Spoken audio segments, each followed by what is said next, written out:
Good afternoon and welcome back. Let's start with the roll call to assure everyone's here. Jig Patel. Present. Renee Barker. Present. Sung Ho. Here. Great, thank you, everyone. We'll resume our discussion on agenda item 5. We are on section 1736.3, personnel hygiene and garbing. Minor change added because of feedback from our written comments. Board members, do you have any comments or questions in this section? I do. So just with this, so if, in terms of entering the compounding area, so just wondering if we're even considering, like, you know, in an anteroom before the line of demarcation. So in other words, if there was non-compounding personnel who come in to pick up something, ask something, drop something off.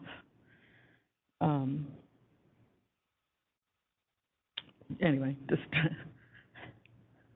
I don't, are you asking a question? Because I think it's silent to that here. Yeah, I guess that would be a question. So when it's not enter the compounding area, so it's prior to the line of demarcation in an anteroom, are we going to consider that a compounding area? So I don't think that chapter would necessarily allow us to evaluate that because personal preparation 3.1, all personnel entering the compounding area. All compounding personnel entering the compounding area where category 1, 2, or 3 CSPs prepared must take appropriate steps to minimize microbial contamination of the CSPs, the environments in the CSPs, including hand hygiene and garbing, and considering the need of the material to be brought in. So I don't think the chapter would allow us to make less than that possible. Maybe if it said shall not allow compounding personnel? Okay, I'll talk about my opinion on that. I don't think that allowing ungarbed people to the line of demarcation, even on the dirty side, is a good idea. It breeds, oh, well, it's a painted line on the floor. I'm just going to step right over here and put it here. In my street shoes where I had the chicken. So I think that the issue is that that's in USP, that we're silent to it in our regulations. So are you asking that we should add regulation to make lesser USP? I think there's an issue there, and maybe we could talk about an FAQ, but we wouldn't be stating anything in the FAQ that's lesser than what USP states. Mm-hmm. Yeah, possibly. I guess we can look at that, of having an FAQ. I'm just thinking if you have, in a active pharmacy where you have a staff member who doesn't compound but who's coming to pick up something, but they're stay behind that line of demarcation, and then they go back out. Well, and I guess maybe I'm speaking a little bit out of turn, but I think that if you're on your way to garbing and you just happen to drop something off, no, they're and not turn on their around, way to garbing. They're not anybody who's going to compound. So, they're there to pick up some I don't think you compounded heard product. my little exclamation. You're on your way to garbing, but instead of garbing, you just dropped something off and left. That, so. So the chapter specifically says in 1.13, any person entering a sterile compounding area, whether preparing a CSP or not, must meet the requirements in 3, personal hygiene and garbing. So to me, it's pretty clear that that's expected by the committee, whether they're coming in to drop something off or to compound. Okay. All right, any other comments? I have a comment. What if the facility has some sort of religious accommodation for, let's say, a nose ring or something? How would they comply with a requirement like that? So the chapter has accommodations, and we also have that in our law as far as reasonable accommodations can be made. It's just there's certain, if we scroll down, Anne, so E in our law, any garbing accommodation provided by the designated person shall be documented, and and the record shall be kept. So that's the idea. If that is necessary, then there is the ability to do so. Okay, thank you. Okay, I think we're ready for public comment. Anybody in the room having comment on the section 1736.3? Somebody's approaching the desk up here.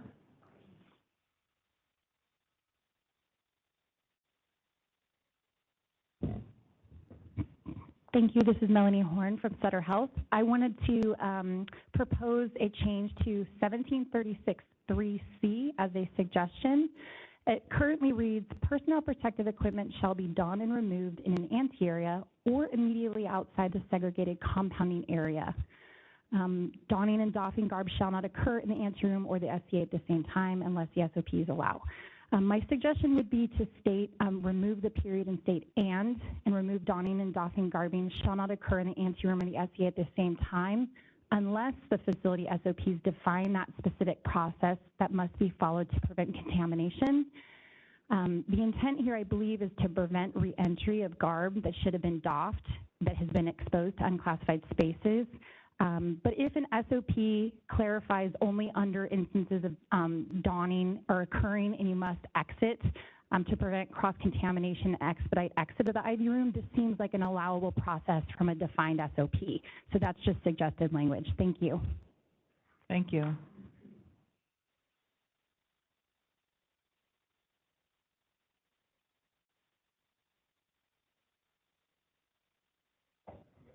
Andre Peters of Sutter Health. In addition to what Melanie just stated, the language that she read suggests that you cannot remove your garb outside of the ante area.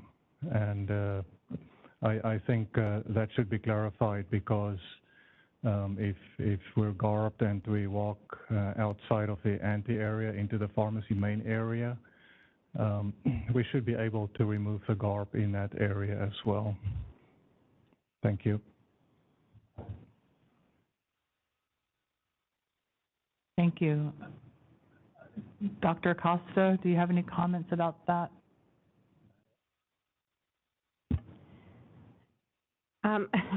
Many. I guess one of my concerns is if we don't state where gowns, et cetera, should be doffed, then they can be doffed anywhere.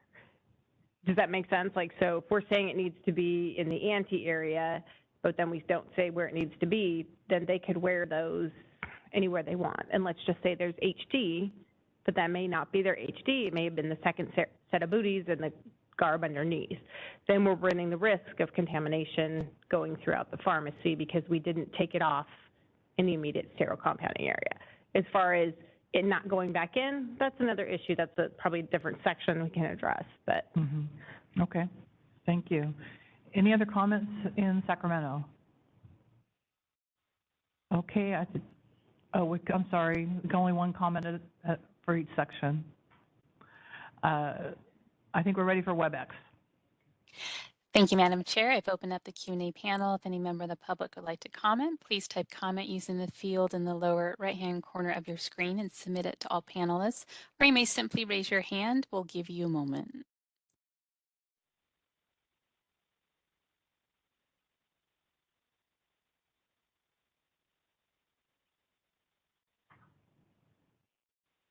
All right, right. Hey, see one request for comment from Rick Rhodes. Rick, just a moment. All right, Rick, you should be able to unmute yourself. Yes, thank you. In regards to subsection C about doffing, I do think this would be more appropriate for HD. The chapter is silent on where doffing should occur. Obviously, that's the reason this regulation is being proposed. But I think it could be problematic because you're going to have more people that are going to be doffing in the ante room, and the risk would be the donning and doffing at the same time. And I'm not aware of any issue of doffing for non-HD outside of the ante room. In my experience of what I've seen, that typically does occur. So I would be inclined, if you want to make this more of HD, I think that is applicable. But I am a little bit hesitant on the current wording on that to require it to be done in the ante room. I haven't not seen that before. Thank you. Thank you. All right, the next request for comment is from John Gray. And John, you should be able to unmute yourself. Hi, good afternoon. This is John Gray. I'm a registered pharmacist with Kaiser Permanente. Thank you for the opportunity to provide comment. Just want to also comment on Section 1736.3C around donning and doffing of personal protective equipment. You know, as you all know, the preliminary draft of USP 797 included the requirement that donning and doffing must not occur in the same area at the same time. And this was softened by to a recommendation in the final version of the chapter. While we understand the theoretical reason for concern, we are not aware of any empirical evidence to indicate that donning and doffing of garb in the same area at the same time actually poses an increased risk of contaminations to compounded sterile products. If the board has any such evidence, then we would respectfully request that they share it with the regulated public.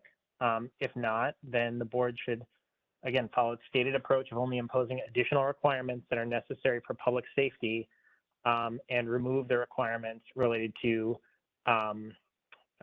not donning and doffing in the same area at the same time unless there's an SOP to support that, and revert to the revert to the language in USP 797. Thank you very much for the opportunity to provide comment. Thank you. All right, I see no further requests for comment. Shall I close the Q&A panel? Please do. Okay. So members, one possible thing to consider based on the comments is in C to remove the words "and removed." And that would take care of the doffing process could occur anywhere outside of the area, but would continue to keep the donning and doffing not at the same time.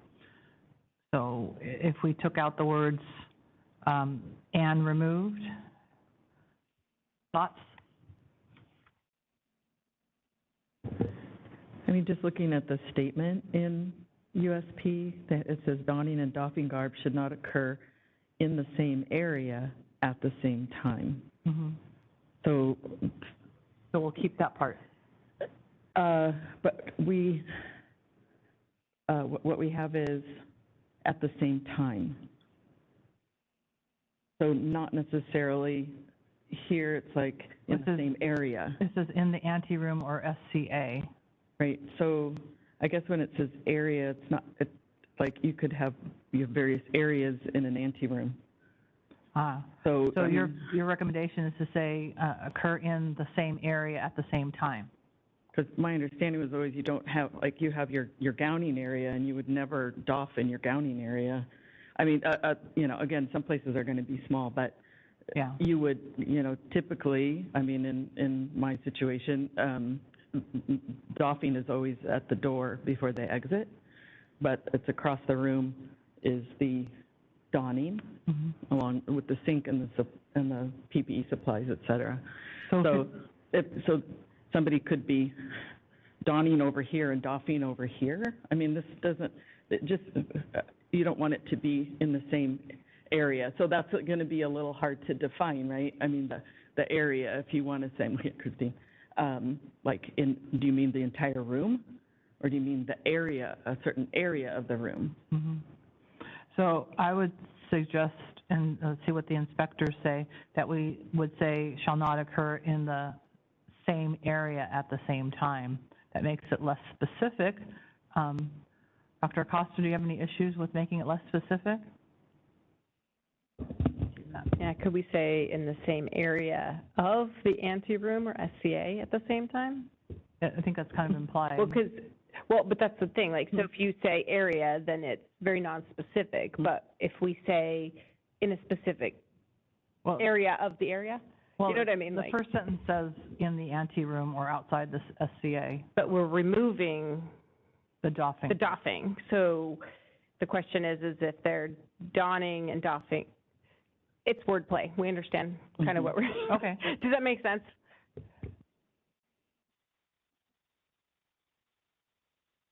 So I would suggest that we just take, should not occur in the same area at the same time. So I think if we can focus on like what the policy is, because I think we're going to have to work with council specifically. Some of that might be too vague of language to get through OAL. And then I think we need to look at it also through that lens of the USP requirement, because I think as we're broadening it a little bit, we might then be creating a little bit of a conflict between them, because we're allowing a provision here that I don't think I hear USP allowing with respect to the policies, but I might be wrong. I'm probably wrong. Okay. So we'll take that for further discussion. Members, any other comments based on the public comment?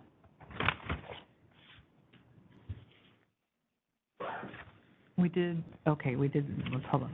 Moving on to section 1735.4, facilities and engineering controls. I believe the language as presented is appropriate and consistent with the board's consumer protection mandate. I'd like to highlight that the language is not mandating the use of interlocking doors that are currently used in facilities. However, where a pass-through is installed in the future in a secondary engineering control after this effective date, the doors must be interlocking. The language also explicitly states that sterile preparations shall not be compounded if the compounding environment fails to meet the legal requirements or the facility's SOPs. Thank you to the commenter that highlighted the typo in the section. The displayed language includes the corrected reference. Further, I'd like to clarify the written comment suggesting that a pharmacy may be required to cease operations or compounding if environmental issues arise.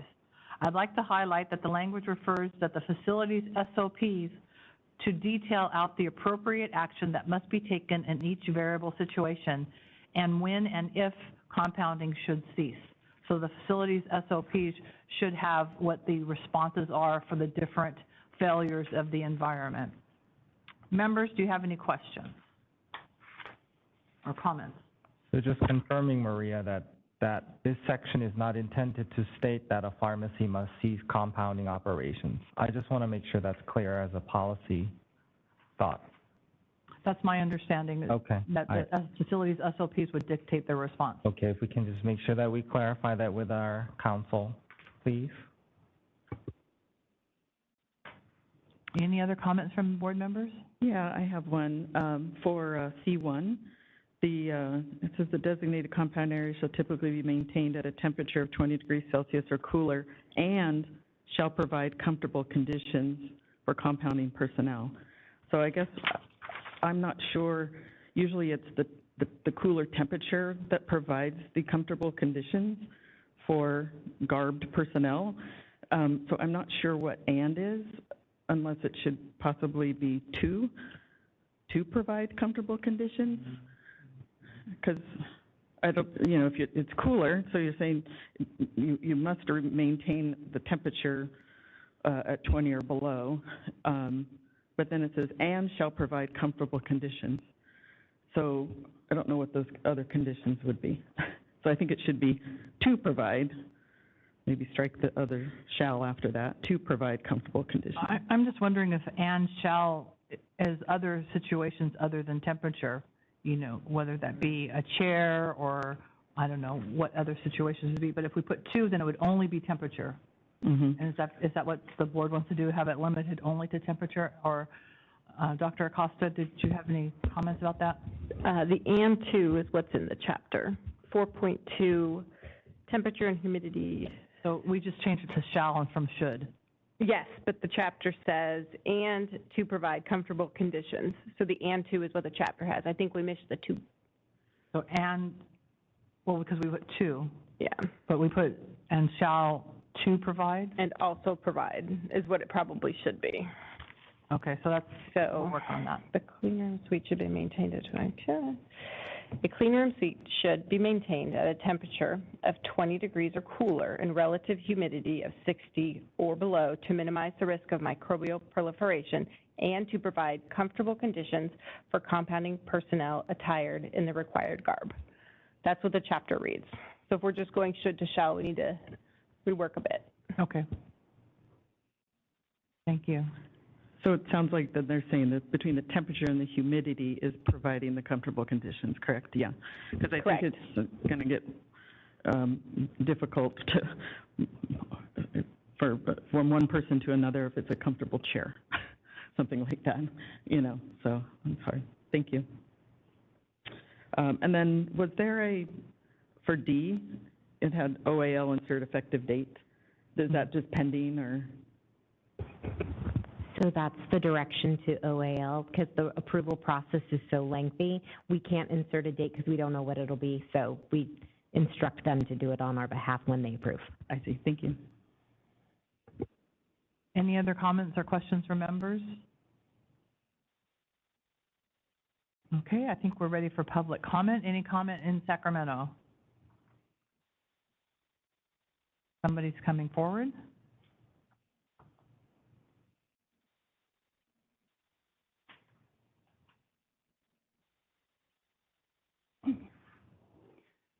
Hi, this is Melanie Horn. I wanted to point out in section E, the last sentence, no passive ceiling or wall penetrations are allowed.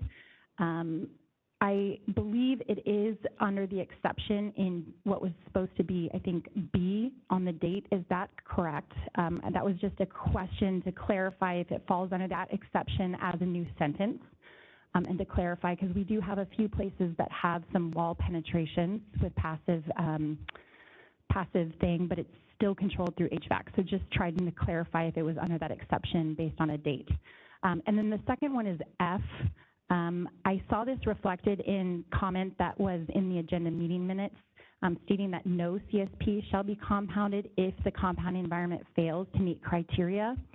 There's similar language talking about if it is known to be not of appropriate environmental controls that no CSP shall be compounded.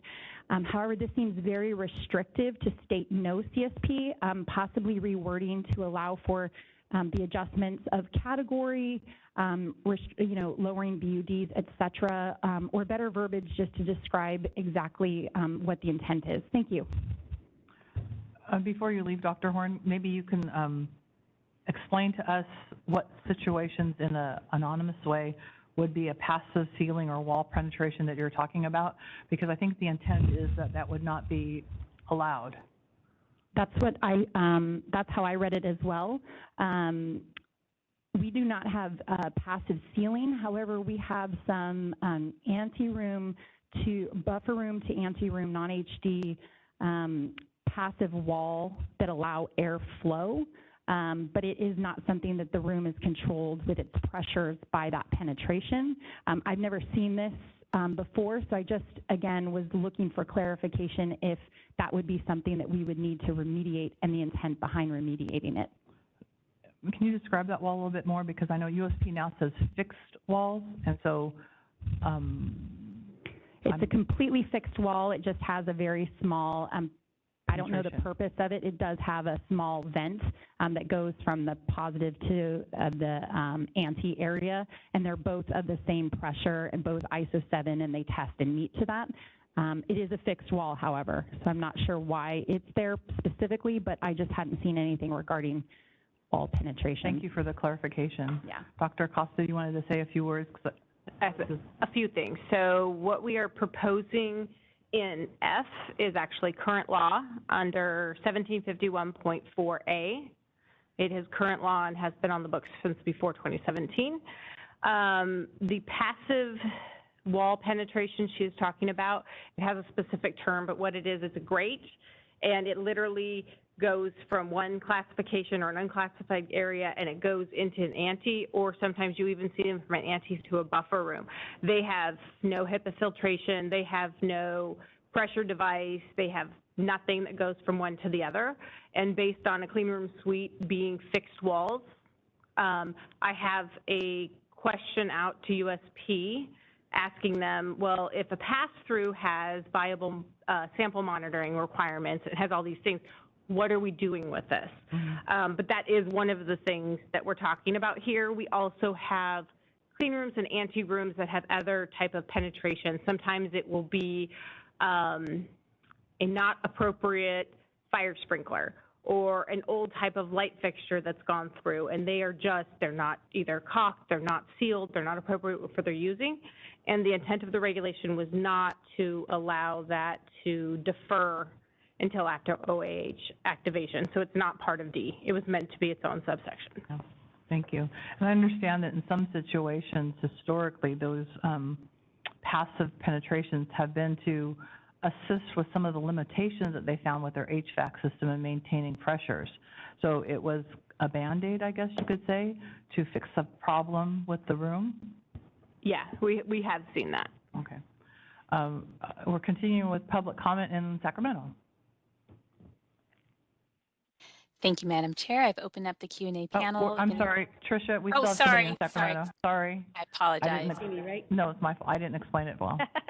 Thank you for taking my comments once again. On this specific issue, we are in process of building a brand new clean room, and it does have passive penetrations, and let me explain how that works. So the buffer area, so you have your ISO 5 hood into your ISO 7 buffer area, and then that HEPA filtered air needs to go somewhere, and so there is a passive into the ante room, which is still controlled air, okay, into an ISO 8 ante room, which has its own HEPA for, filtered air feeding that area from the HVAC system as well, and then that is passively going out from that area into the uncontrolled area.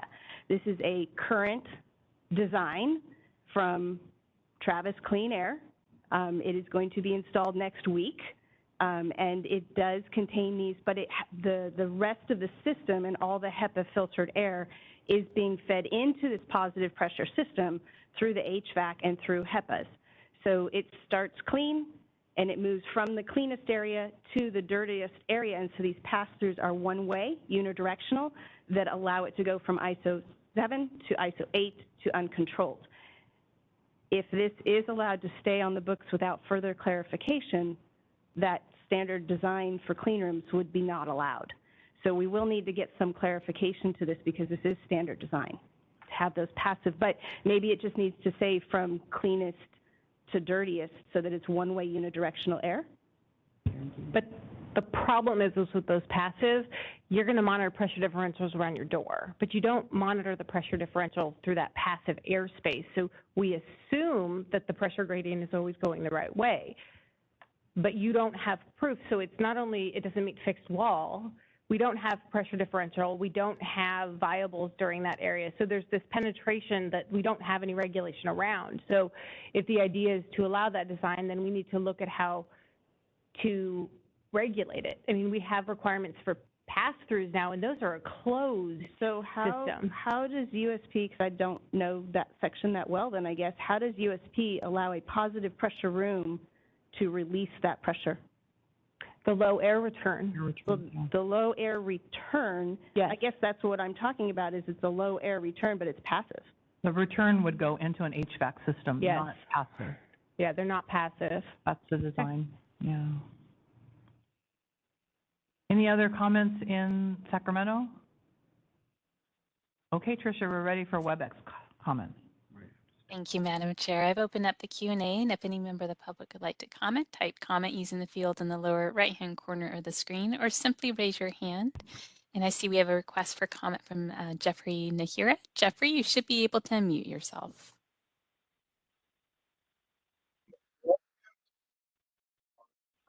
Oh, hi, thank you. Can you hear me okay? Yes. Perfect. So this is Jeffrey Nahira from NutriShare Pharmacist, Adult Pharmacy here. Regarding this section and subsequent sections, specifically regarding 1736.4, I cautioned the board about adding language as a duplicate to USP, because as USP changes their verbiage, that may also change. Rather than incorporating information such as like C1, designated compounding area shall typically be maintained at a temperature of 20 degrees Celsius or cooler, and the resulting language. Perhaps since at the beginning of the section you state that the requirements of the section apply to sterile compounding in addition to the requirements in USP Chapter 797, I would say that less is more, and then the board would not have to maintain additional verbiage. So potentially the board could strike out certain sections of this in order to comply with USP 797, since this is supposed to be comments above that regulation. Regarding the pass-throughs, they are designs with open-aired pass-through chambers that is tested with USP. So I guess I would just comment that the board should take a look at those systems to determine how those testings were done by those manufacturers of those types of clean rooms with open pass-throughs. And then regarding section F, no CSP shall be compounded if the compounding environment fails to meet criteria specified in the law or facilities SOPs. As Dr. Costa pointed out, that is also in section 1751.4. Rather than entering it in the language here, I would just reference the chapter 2, 1751.4, just so that it's very clear language across the board. Thank you. Thank you. All right, next we have a request for comment from John Gray. And John, you should be able to unmute yourself. Hi, good afternoon. This is John Gray, registered pharmacist with Kaiser Permanente. Just a couple comments on this. Thanks for the opportunity. Again, just a couple comments on this section. First, on 1736.4C1 on the temperature requirement, there are several elements related to the temperature requirement that we believe would benefit from clarification.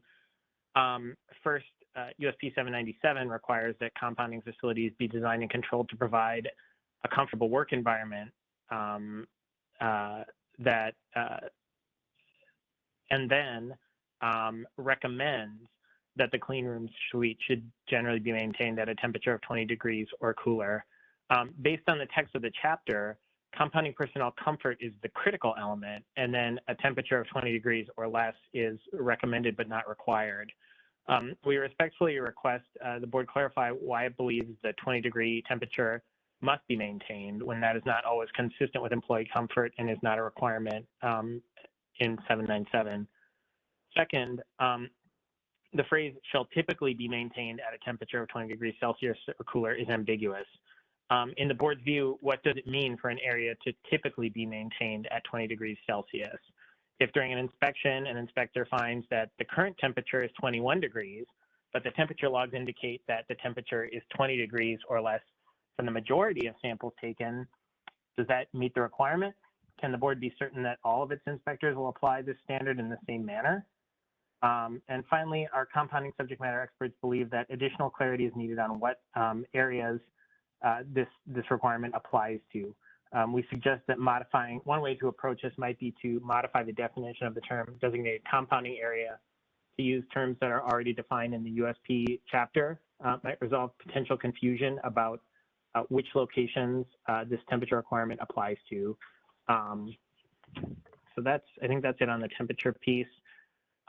Then on 1736.4F related to when no CSP shall be compounded. If as it was stated up front in this section, that the intent is really for the facility's SOPs to drive when a facility would stop compounding based on a deviation in the compounding environment, then we would really respectfully suggest that the board modify this section, because that's not really what F currently says, just in the plain text of the regulation. So if it is that the facility's SOPs need to specify 10 the seconds. kinds of deviations that would mandate the facility to stop compounding, then that's really what this section ought to say. Thank you so much for the opportunity to comment. Thank you. I think one comment just for historical comments on the word typical.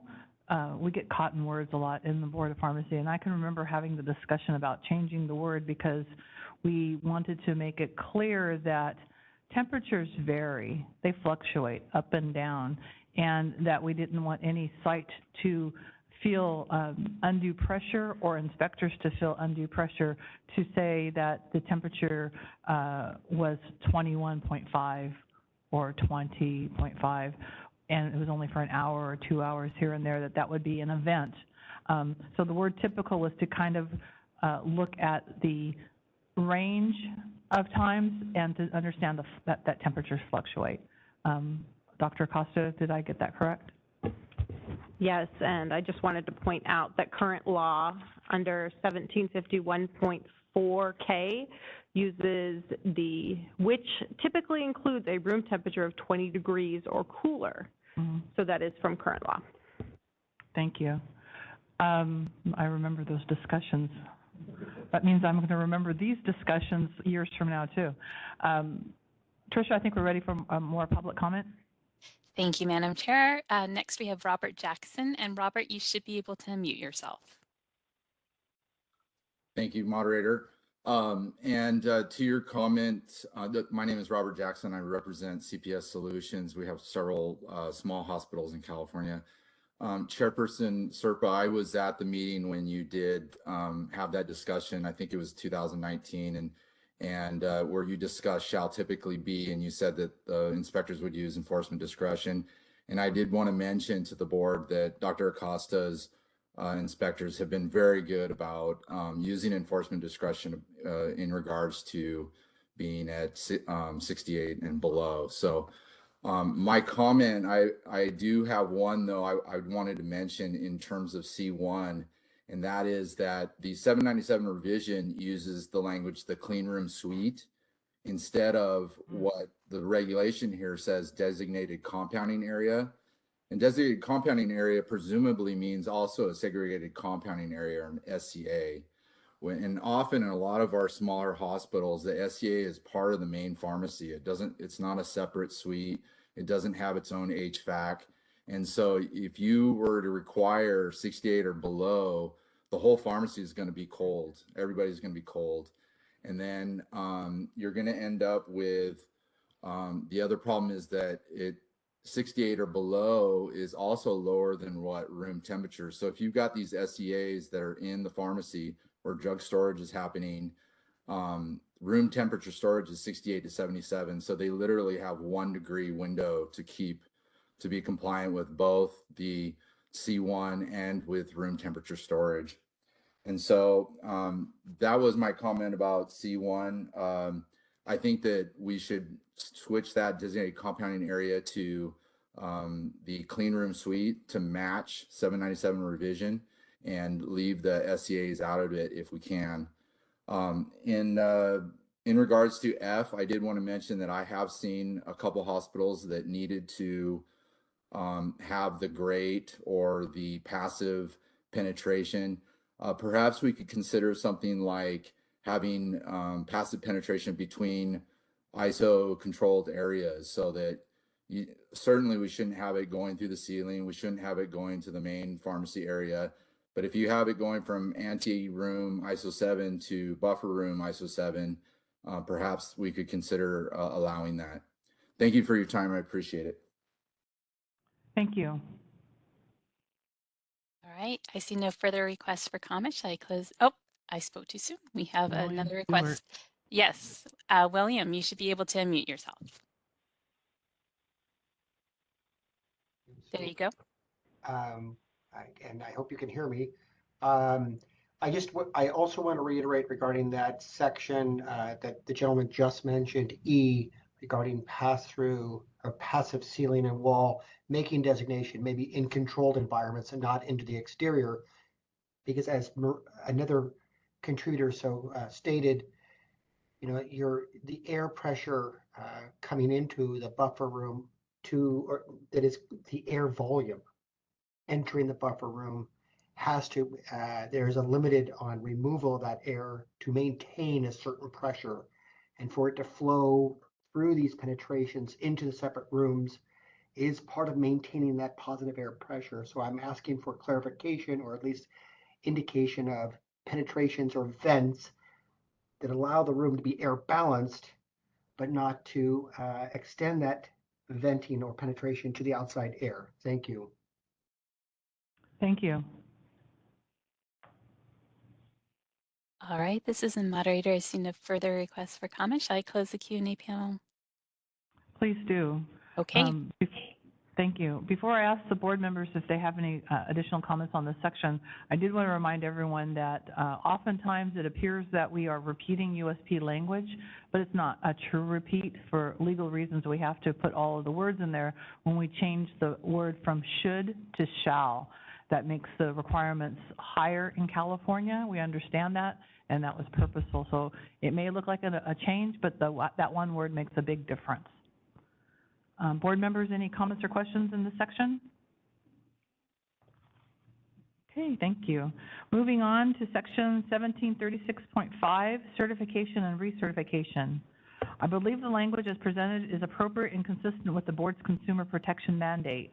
You will note that as proposed, the language will incorporate the appropriate CETA standards similar to the board's current requirement. It's my understanding that this is necessary as staff have identified times that unqualified individuals are performing certifications. Members, do you have any comments on this section? I just had one comment in terms of how it's listed. So it's the specific CAG revised 2022 in 1736.6C. We use language with the most recent edition of CETA certification. So I'm just wondering if we should have similar type language just to allow for updates. I have this feeling we won't get away with saying most recent edition, because that would be my preference, but legal usually makes us required, like the actual one we're looking at, so. But I guess in 1736.6C, we do have with the most recent edition. Yeah, what she's saying is that the legal people will probably catch that and make us change it to the other. Oh. We're going to have to change that one probably. I see. But that's a good point. Thank you for pointing that out. Yeah. Okay, that's all. Thank you. Okay, we're ready for public comment. Any comments for people in the room on 1736.5?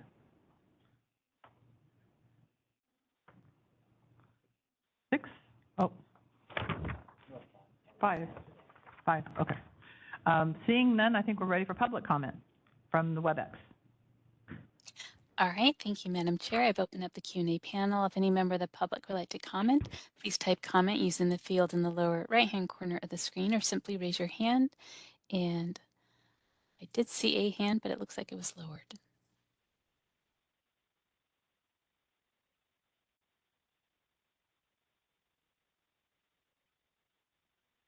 All right, I am not seeing any requests for comment. Shall I close the Q&A panel?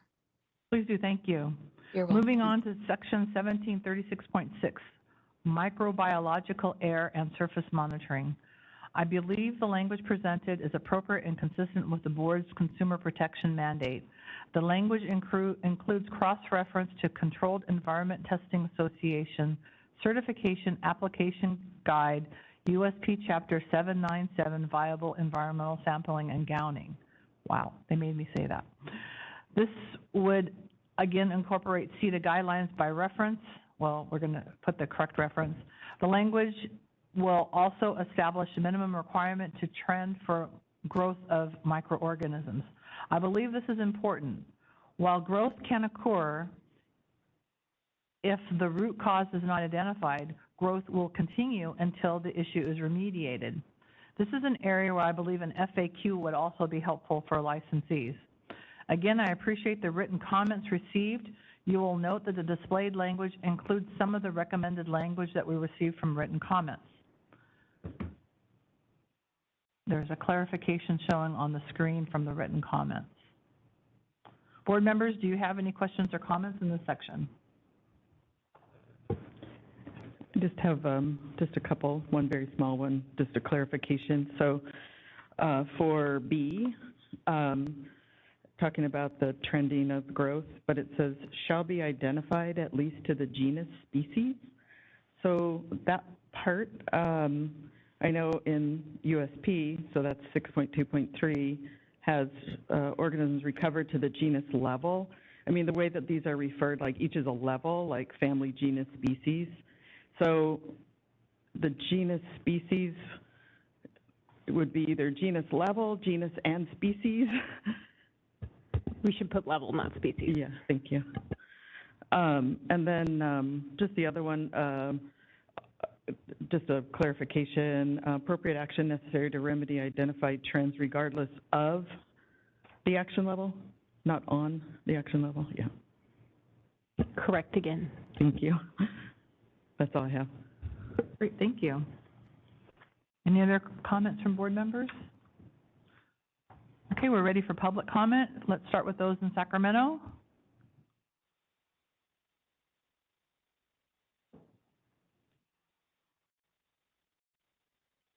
Back again, Marie Kottman, Pacific Compounding Pharmacy. This paragraph is way better, thank you, but it still seems to be some sentences cobbled together.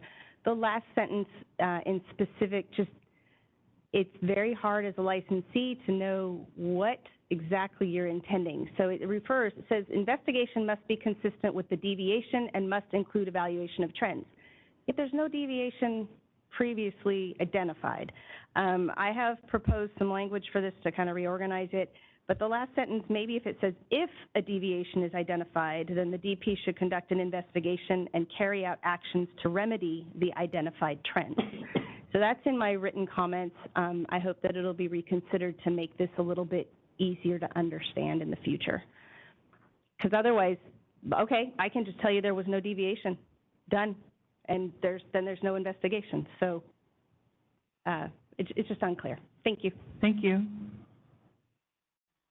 Any other comments for people in the room? Okay, we're ready for WebEx comments. Thank you, Madam Chair. I've opened up the Q&A panel. If any member of the public would like to make a comment, please type comment using the field in the lower right-hand corner of the screen, or you may simply raise your hand. There's no need to do both, just one or the other. And our first request for comment is from Jeffrey Nahira. Jeffrey, you should be able to unmute yourself. Hello, thank you. And Jeffrey here from NutriShare. Regarding this section and also a clarification of 1736.2, according to USP, section 2.2, demonstrating competency in garbing and hand hygiene, microbial identification of the colony forming units is not required for both fingertip and thumb sampling. I just wanted to verify with the board that that language is correct, and you did not want to include that as part of either this section or point 2.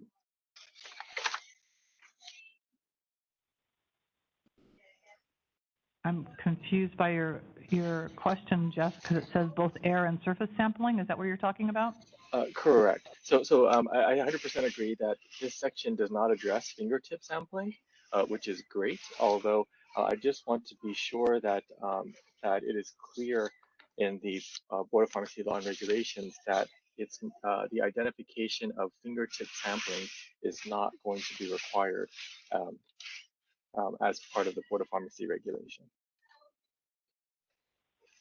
And I guess, yeah, sorry, and I guess my comment was is because there is no section on here where I see that is addressed. So I'm just afraid that when a surveyor comes and we're surveyed to these standards, that they understand that fingertips is not a part of this genus level testing. Thank you. Thank you. All right, our next request for comment comes from John Gray. And John, you should be able to unmute yourself.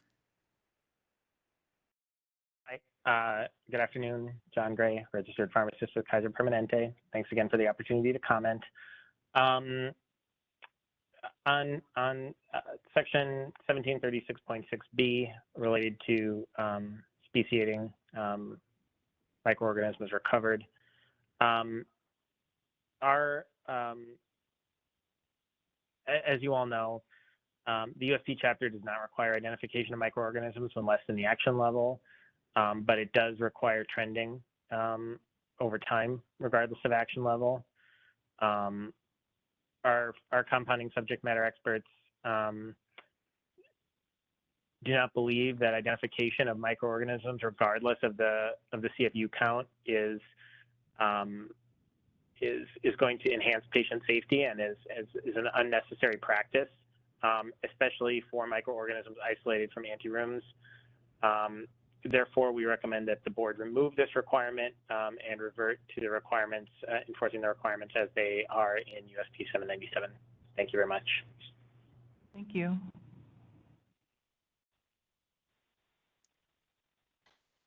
Our next request for comment is from Sam Martinez. Sam, you should be able to unmute.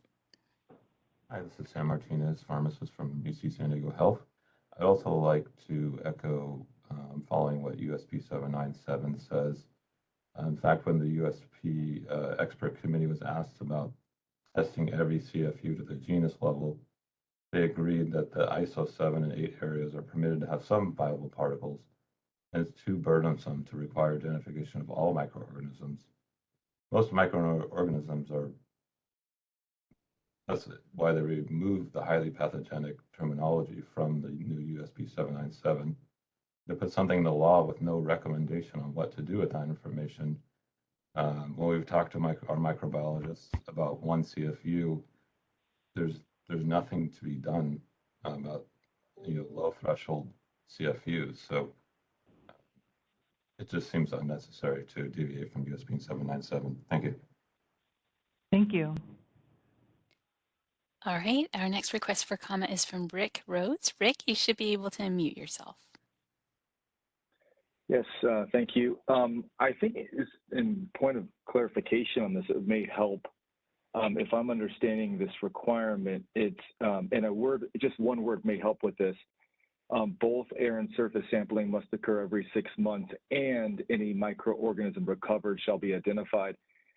I believe what's intended is only every 6 months, regardless of whether you have an action level or not. At least once every 6 months, you have to identify the microorganism. So not every single time you sample. If you sample more often than that, most people do, that this requirement is not, you could fall back to the chapter, which is to only identify when you reach an action level. So that word may help to clarify that, and maybe it's maybe more in the form of a question. Is that what's intended? If so, I think that seems to be more reasonable to only require that once every 6 months. Thanks. Thank you for that clarification. That was the intent. Thank you. All right, the next comment is from Chi Shu, and Chi, you should be able to unmute yourself.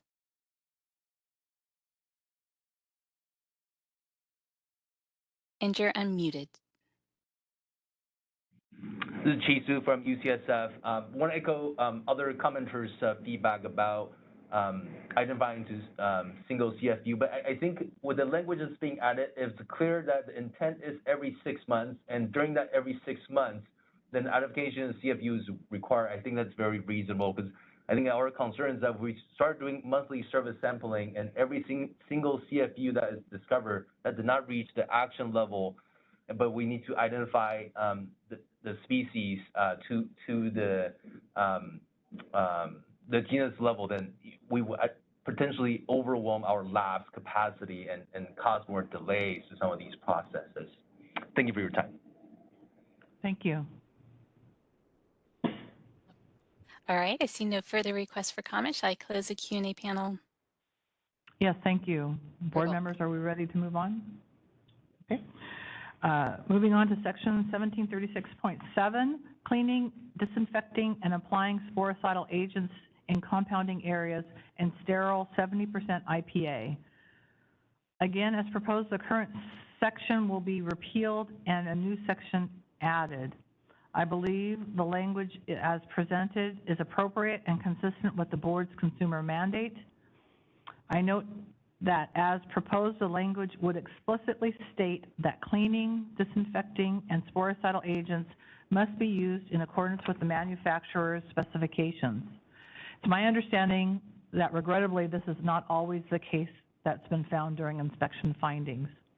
In response to one of the written comments about reusable cleaning supplies, I'm offering the change that you see on your screen that I believe strikes a balance. Members, do you have any comments or questions on this or on the suggested change? I have a very small comment. Okay. Just for consistency. In the title, that sterile be in all caps, like everything else. Sorry. I think she's a pharmacist. I'm a pharmacist. The audience is requesting the "and" to also be in all caps. Yeah. Any other comments from board members? Okay, I think we're ready for public comment. Any public comment in Sacramento? Seeing none, I think we're ready for WebEx comments. Thank you, Madam Chair. I've opened up the Q&A panel. Any member of the public that would like to comment may type comment using the field in the lower right-hand corner of the screen or simply raise their hand. We'll give them a moment.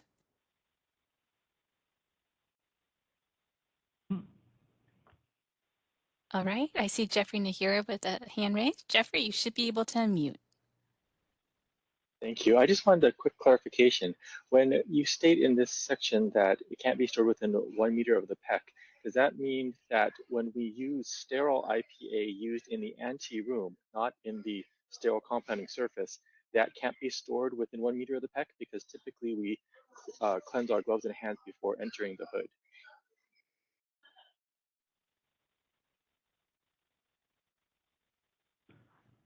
I'm not sure how to answer that. I'm not sure if we should answer it, but go ahead, Dr. Acosta. So my interpretation of your question is you're implying that the sterile IPA that you're using is a reusable cleaning supply. I think the intent of the way we wrote the regulation was more related to a device that you would put a sterile pad on when cleaning the hood, not necessarily the sterile IPA you would use for your hands or to wipe an item when it goes in the hood. And I see that the sterile IPA that you would have on your cart is in use. It's not being stored. Perfect. Thank you. Thank you. All right, next we have, oh, sorry. No, go ahead, sorry. Okay, our next comment is from Chi Shu. And Chi, you should be able to unmute yourself. Hello, yeah. This is Chi Shu from UCSF again. So specifically to that section B, I think when we looked at this group, there was a lot of concern about cleaning agent being counted. Since we're looking at it, yeah, it is reusable. It's not like we open up the bottle and we do it once and we throw it away. So I believe the intent is to not count those. So I thank the board for taking some of those comments and identifying that, but just want to express some of those concerns that some of those cleaning agents, we will worry that it will be included in that language for section B. Thank you. All right, I see no further requests for comment. Shall I close the Q&A? Please do, thank you. Board Okay. members, are we ready to move on? Yes. Okay. Moving to section 1736.8, introducing items into the SEC and PEC. I believe the language as presented is appropriate and consistent with the board's consumer protection mandate.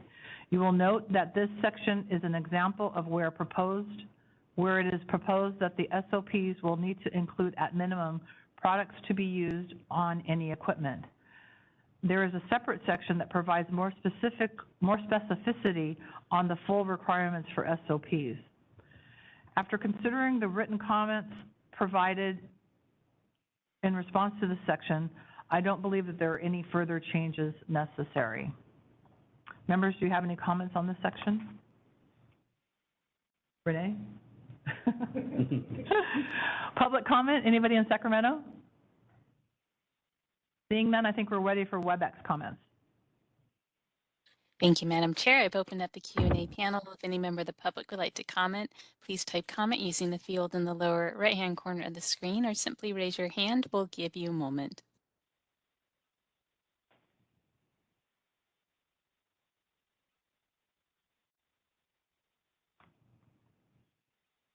All right, I see no requests for comment. Shall I close the Q&A panel?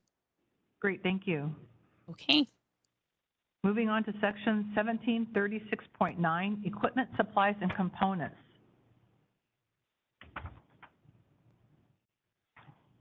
I believe the language as presented is appropriate and consistent with the board's consumer protection mandate.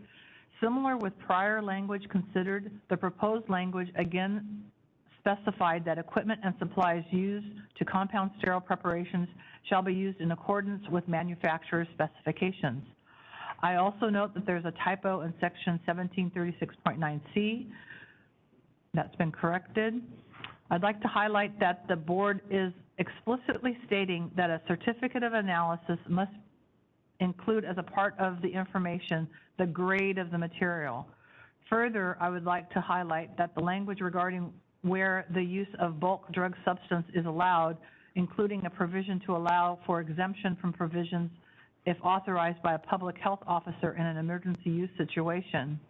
I believe this is an area where an FAQ would be very beneficial, and it would provide guidance to licensees in understanding the provisions and the interplay between federal law, USP requirements, and the board's regulations. The language displayed on the slide, here it is, shows some of the changes that were based upon the written comments received. Is that all of the changes that we can all see it on one screen? That's perfect. Members, do you have any questions or comments on this section? I just have one small one. In B, if you go down, SOP shall specify the frequency and process of cleaning. I think that's probably missing. And that was it.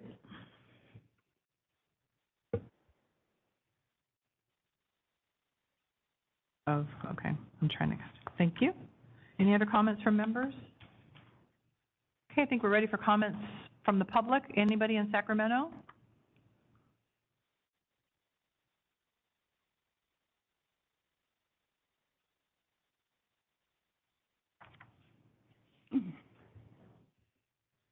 Hi, Melanie Horn. I wanted to just comment on 1736.9A. The last statement are not reactive or sorptive.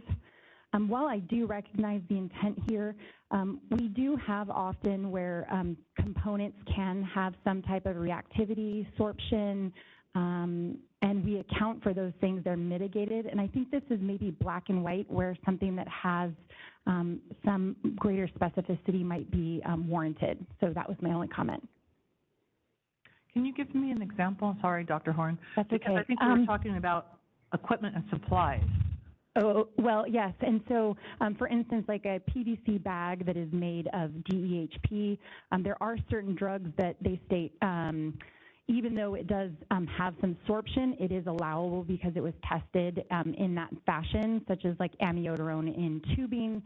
There can also be fentanyl inside of syringes if stored for a long time, can cause some sorption. Diazepam, lorazepam, nitroglycerin are all common ones where in certain types of conditions can have greater sorption or reactivity, and those are components and equipment supplies that have those components but must be accounted for. So this is specifically just are not reactive or sorptive. And contact between any type of a component could potentially lead to this. Again, I do understand what is the intent. I just think it's very black and white to say not. Okay, and maybe Christine can help me with this, but my understanding that there are specific legal definitions of some of the words that we use in pharmacy that are different than the way we use them in pharmacy. So a component would include the IV bags, whereas IV bags would not be equipment or supplies. But that's my understanding. Dr. Costa? I'm going to agree with her comment on, though, that we are very narrow in our vision, and there are known things that we probably need to address here. I'm not sure how we address all of those, but yeah, I think we missed I think we're a little too narrow in our conversation here. Thank you. Thank you. Any other comments? Thank you. Marie Kottman with Pacific Compounding Pharmacy on Section E. We could bring that up.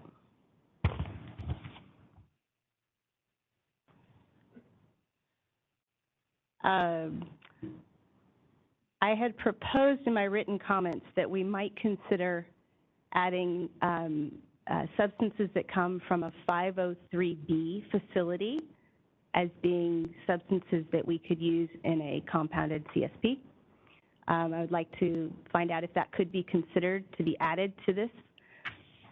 Secondly, I tried to figure out who a public health official could be that would call me to do this. And if you look up definitions of public health officials, it's everything from a clerk to a medical doctor.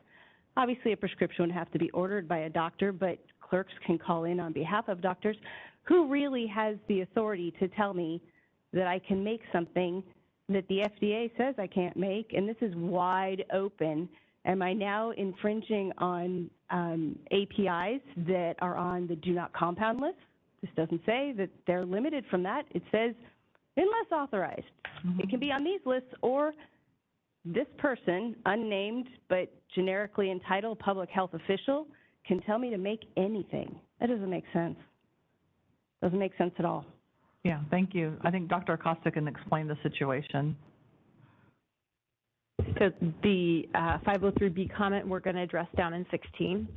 The unless authorized by a public health official was specifically put in because we did have a public health official who had a product that needed to be made, which was not within any of the items that we put in E. And I would say when a public health official reaches out, you will know.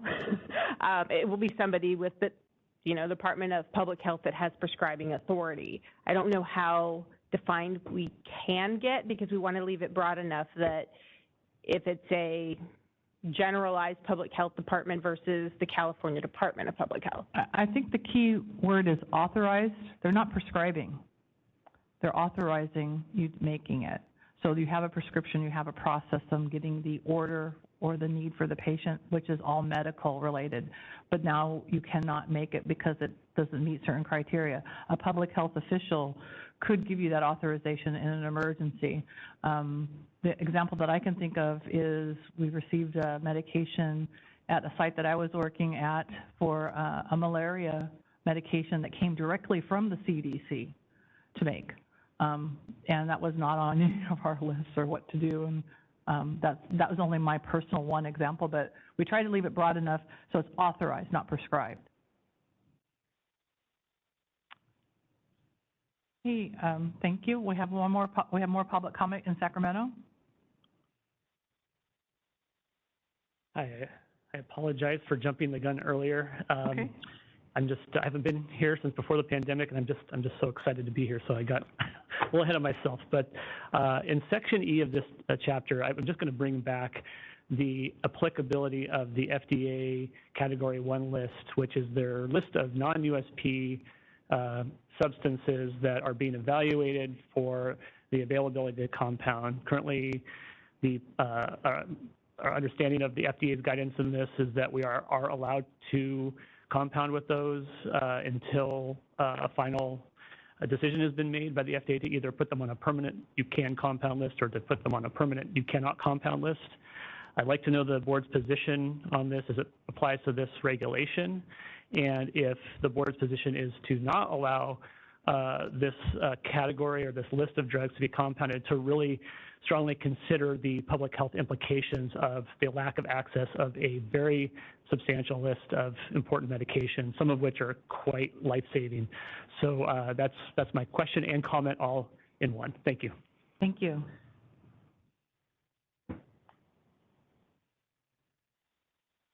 Any other comment in Sacramento?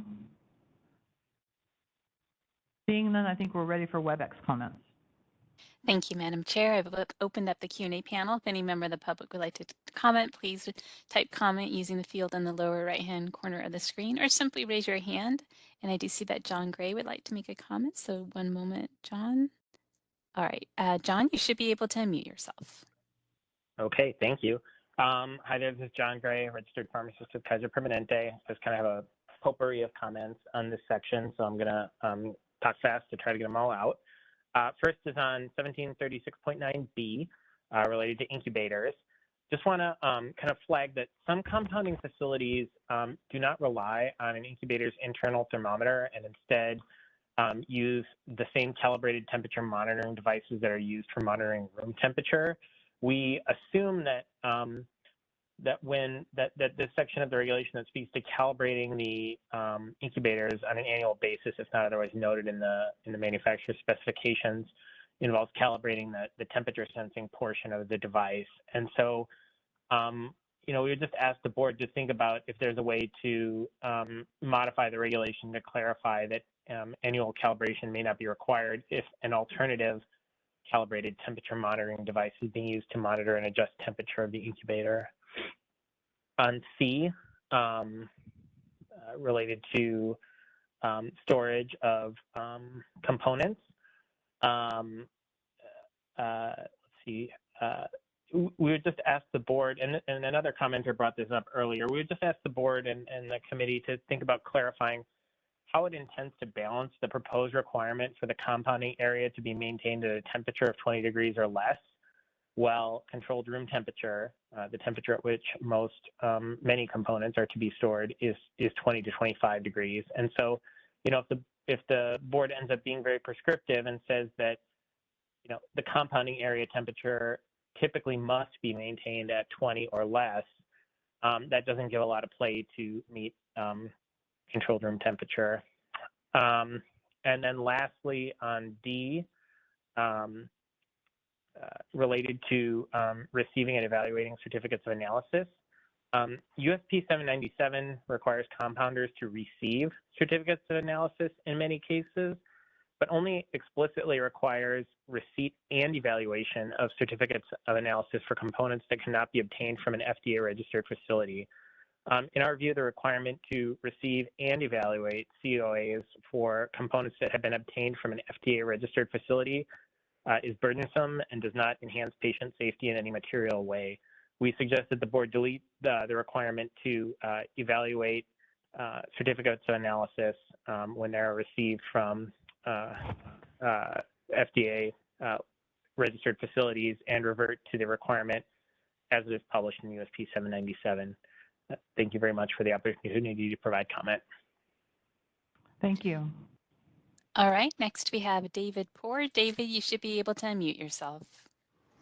Great, thank you. Again, here on behalf of the Alliance for Pharmacy Compounding, couple concerns that our membership have raised about this section. Subsection D, it was pointed out that the requirement that all components used to compound a CSP be manufactured by an FDA-registered facility, quote, suitable for use in sterile pharmaceuticals,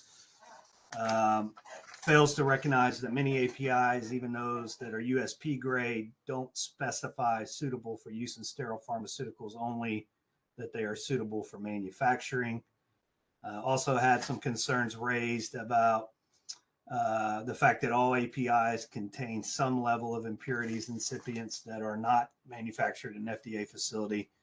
Therefore, compliance with this section that require all components to come from an FDA registered facility becomes difficult. And so we'd suggest some clarification there.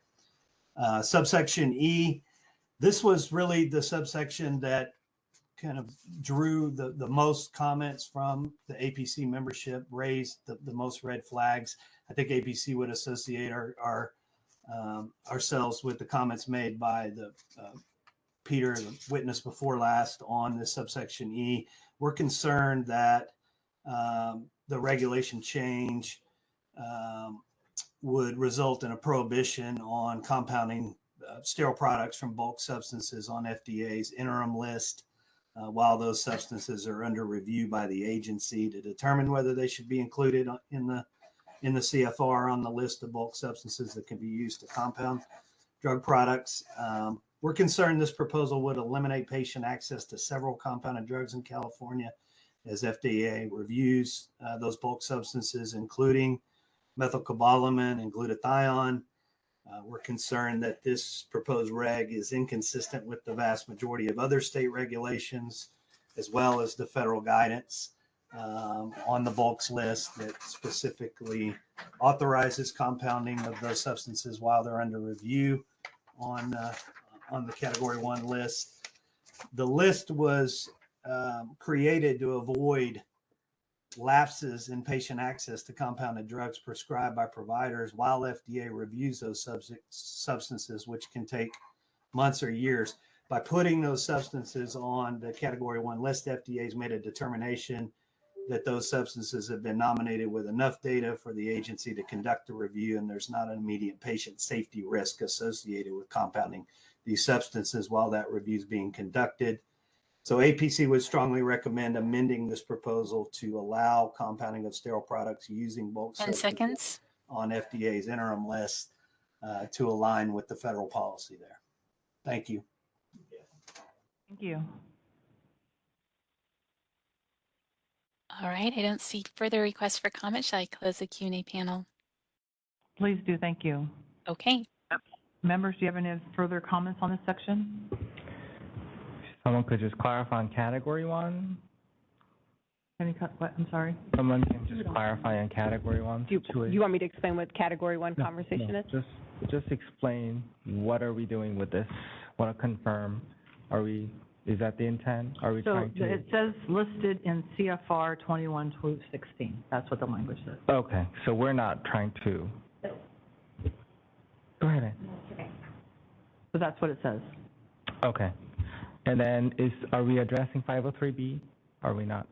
Someone asked about that. 16. It's in a different product. It's in a different section. Thank you. Okay, thank you. Moving on to section 1736.10, sterilization and depyrogenation. I believe the language as presented is appropriate and consistent with the board's consumer protection mandate.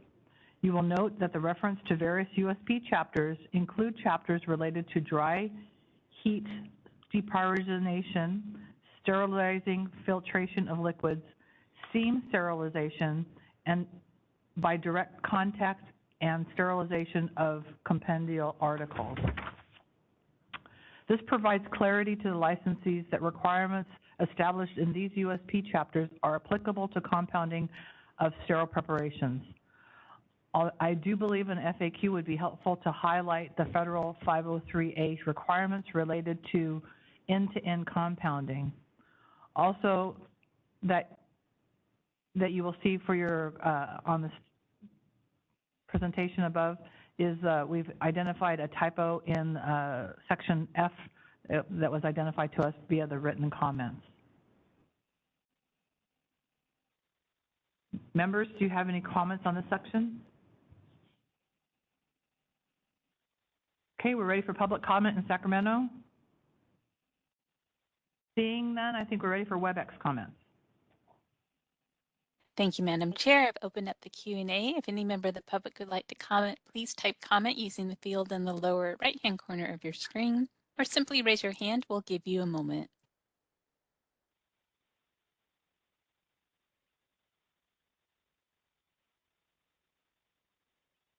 All right, I see no requests for comment. Shall I close the Q&A panel? Yes, please do. Okay. I'm wondering from the board if we should take a break now or after the following one. The next one is master formulations and compounding records. Do we think that might take a little bit longer? Do you want to take a break now or continue on? Okay, if you don't mind, we'll continue on. We'll try to get one more before our break. Moving on to section 1736.11, master formulations and compounding records. I believe the language as presented is appropriate and consistent with the board's consumer protection mandate. You will note that similar to the proposed language for non-sterile compounded preparations, the language provides authority for the prescription document to serve as the master formula under specified conditions. I believe FAQs are appropriate in this section to clarify that a master formula record must be prepared. Further, as proposed, the compounding record needs to be clear that all staff involved in the compounding must be documented. An FAQ appropriate to highlight to licensees the types of staff, including an example of those involved in staging activities. Also, in response to some written comments, the language offers some changes to the reference source material. Further, I want to note that a public comment was submitted specifically related to C3 to exempt documentation of compounding of some sterile products. I note this issue has been raised over the years and has been considered by the board on several occasions. I do not believe this is appropriate. Members, do you have any comments on this section? Okay, ready for public comment in Sacramento?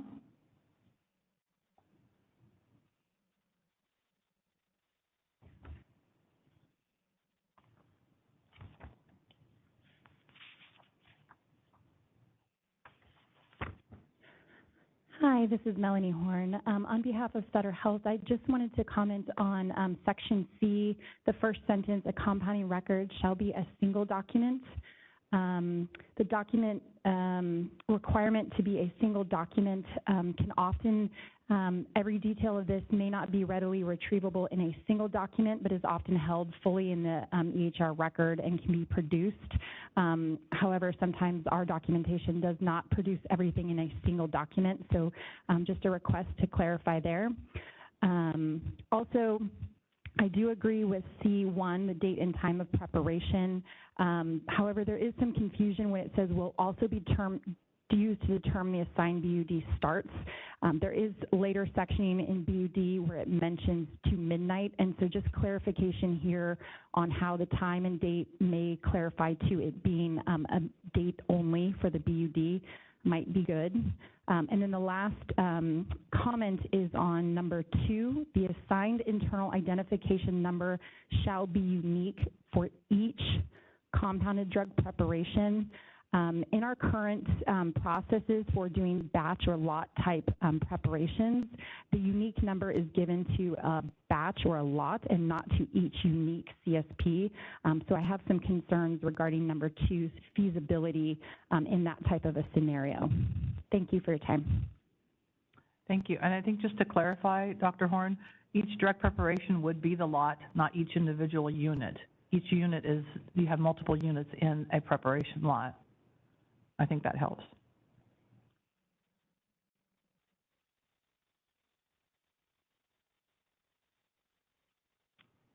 Also on Part C, number 2, this is Marie Kottman from Pacific Compounding.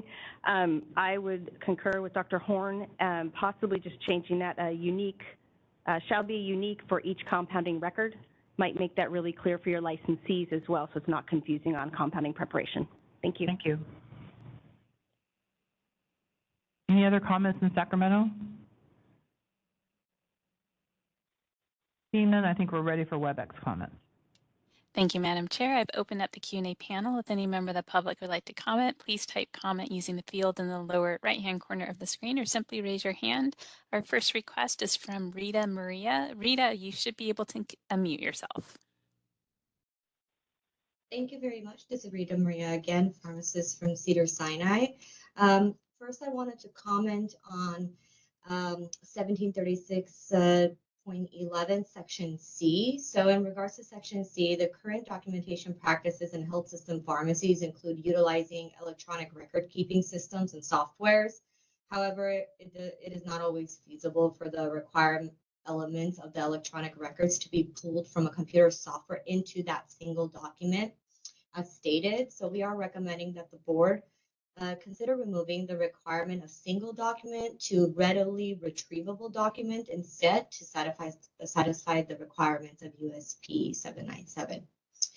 Regarding C3, the current language in CCR 1735.3 does exempt healthcare facilities licensed under Section 1250 under the Health and Safety Code from the requirement of including the manufacturer lot number and expiration date of each component of the sterile compound.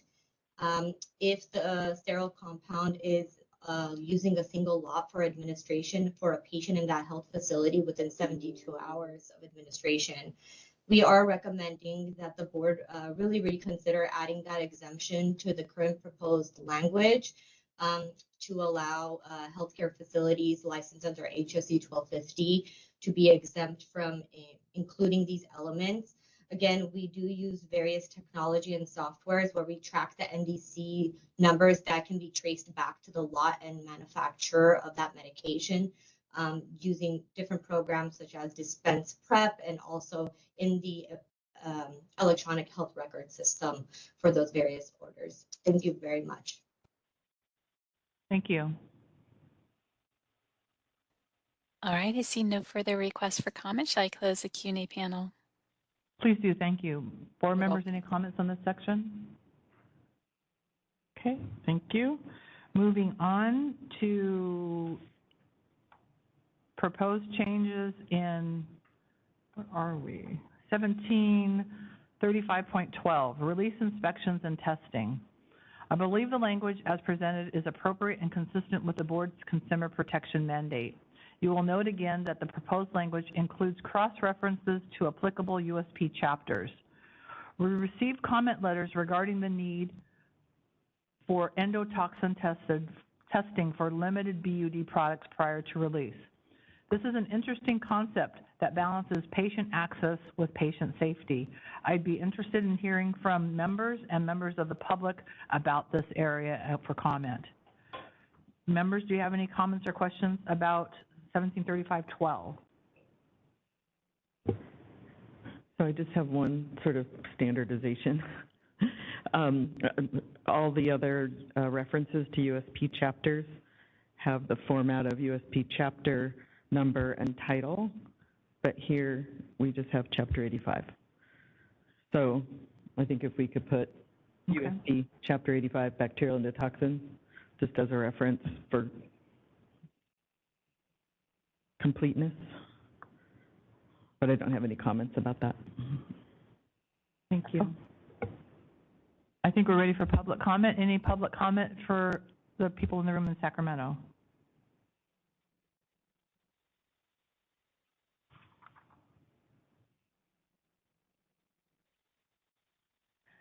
Marie Kottman with Pacific Compounding Pharmacy. On Section B, just had a question, and maybe an FAQ would be sufficient on this, but the validation of an alternative method of sterility testing, who can do that validation? How is it going to be judged? What's going to make that validation acceptable to the inspector who comes to check and see what type of method you're using to do your sterility testing? Thank you. I can read your mind, Christine, but go ahead.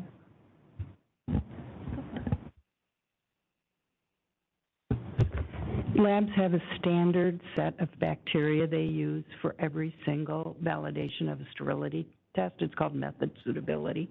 So all you need to do is get a method suitability for your exact formula. Correct. But it would be for RMM, which I'm thinking is where you're headed. Okay. So. Sorry, I think we answered the question answered. Thank you, Andre. Come on forward.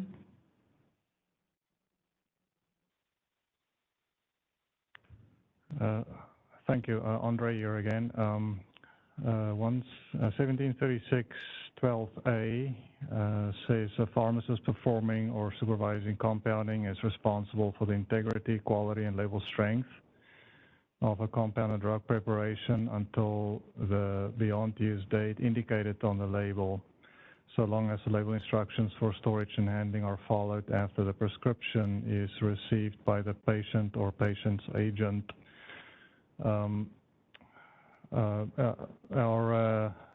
reference to a patient or patient agent is appropriate in many instances. In the case of hospitals and healthcare facilities, we don't always deal with directly with a patient or patient agent as pharmacists, and so we would like to recommend that references to patient or patient's agent be consistently applied and also evaluated for its applicability to all care settings where CSPs are involved. Can you repeat that again? What you just before that you said change to what? I'm barely hearing. Yeah, I did not recommend a change. Okay. I think we have to consider all care settings involved where the words patient or patient's agent is concerned. Thank you. Thank you. Any other comments in Sacramento? Okay, seeing none, I think we're ready for WebEx comments. Thank you, Madam Chair. I have opened up the Q&A panel. If any member of the public would like to comment, please type comment using the field in the lower right-hand corner of the screen, or simply raise your hand. Our first request for comment is from William Stewart. And William, you should be able to unmute yourself. Thank you very much. I'm William Stewart. I didn't properly introduce myself. I'm a bit nervous, even at my old age. I am a pharmacist and I represent Hartley Medical. For reference, I've been a compounding pharmacist since 1984. I've been performing endotoxin testing since 1999. And so my concern is actually with 1736.12 Section C, requiring bacteria endotoxin testing for all CSPs, regardless of category. I feel that produces an unrealized burden for the healthcare provider, but it would also impact patient care. This proposal is not consistent with the new USP, which does not require endotoxin testing for category 1, only requires it for categories 2 and 3 if sterility testing is required. I just want to emphasize regarding endotoxin testing, just because of my background, it is a very unique and sensitive test. It requires the reaction of a lysate, and this lysate has an affinity for endotoxins, but it is to act that lysate's function is impacted by the presence of an active pharmaceutical ingredient. Specifically, an API can induce or inhibit the function of the lysate associated with endotoxin testing. This inhibition or enhancement, again, affects the outcome and it would be applied to each CSP prepared for which category 1, if that is so stated in the regulation proposal. My background is that the reason I tell you is I've been testing and seeking and searching endotoxins for nearly over my half of my sterile compounding life. And I utilize a method of instrumentation that is FDA approved and is in such stipulated in Chapter 85. In all of my work, I have not witnessed or observed endotoxins from non-sterile ingredients that are associated with sterile preparations. And so I'm asking for the board to reconsider regarding testing of category 1 when they're utilizing non-sterile ingredients. I'm not sure, but if the board is aware of significant adverse events associated with bacterial endotoxins, I'd like you to share them with us. Because in my readings and what I've searched on Google Scholarly, I have not discovered significant endotoxins associated with CSPs, in particular in the United States, but in other countries as well, where the standards are not the same. So, and lastly, I'm asking is for the board to change the language of 1736.12 Section C to either state per USP 797 or at least remove the testing or endotoxin testing for CSP. 10 seconds. In regards to category 1. And I want to thank you so much for giving me the opportunity to share with you. Have a great day. Thank you. All right, our next commenter is Chi Shu, and Chi, you should be able to unmute yourself. This is Chi from UCSF again. So I have a similar comment on 1736.12 Section C. Reading the language, when the proposed language has must be tested to ensure essentially making category 1, 2, 3, or category 1 has to be tested for endotoxin. There's a concern about the possible delay in patient care if the proposed language changed to a must. Bacterial endotoxin testing is usually a send-out test for hospital settings, and usually contract out to an outside lab, and the process could take up to a week. And there are times where we don't have that much time to wait for that product to come back, especially for a category 1 product where sometimes the patient or the patient has a need and we had to come up with that product on a short notice. Thank you for your time. Thank you. All right, I see no further requests for comment. Shall I close the Q&A panel? Please do. Okay. I have a couple of questions for the inspectors, because this did come up in the written materials or the written comments that we received, but it was not based on the 2 comments we got from the public about the non-sterile and all non-sterile. It was more about when the results need to be reviewed prior to release. So those are two different concepts. Can you explain a little bit what your thoughts are on those two different issues? So I think from the comments, I am at a loss to what hospital is doing non-sterile to sterile compounding that this endotoxin testing would apply to. So I would love somebody to send us what product is being made in acute care that's non-sterile so we can look at that. And then the next question would also be, you're making it in a Category 1 facility where the chapter wouldn't require this. Thought process on this is that in general, people that are doing non-sterile to sterile compounding actually do their endotoxin testing in-house. They have the actual equipment and they can do it in-house.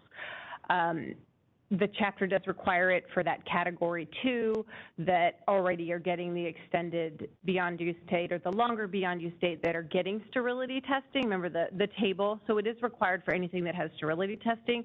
But the concern here is products that are made in a Category 1 that may then be inadvertently used on multiple patients.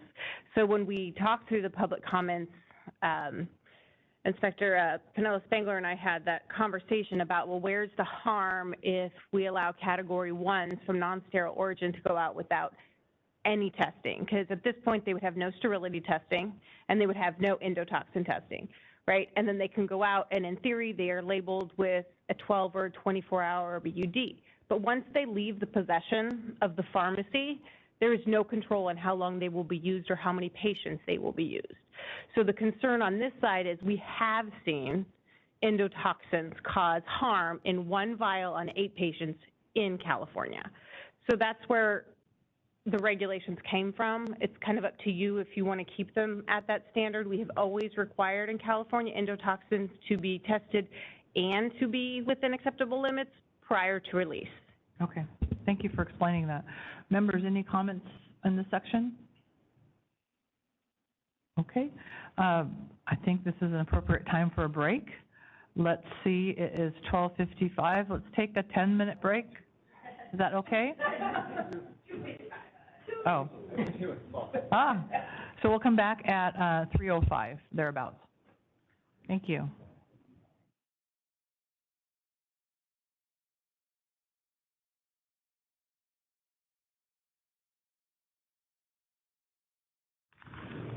Okay, thank you, everyone. Welcome back. We'll do a quick roll call to confirm the attendance. Jig Patel. Present. Renee Barker. Present. Sung Oh. Here. Great. We're all here. Let's move on. Thank you, everyone, for your patience. I think we're on the downhill now. 173613, labeling. I believe the language as presented is appropriate and consistent with the board's consumer protection mandate.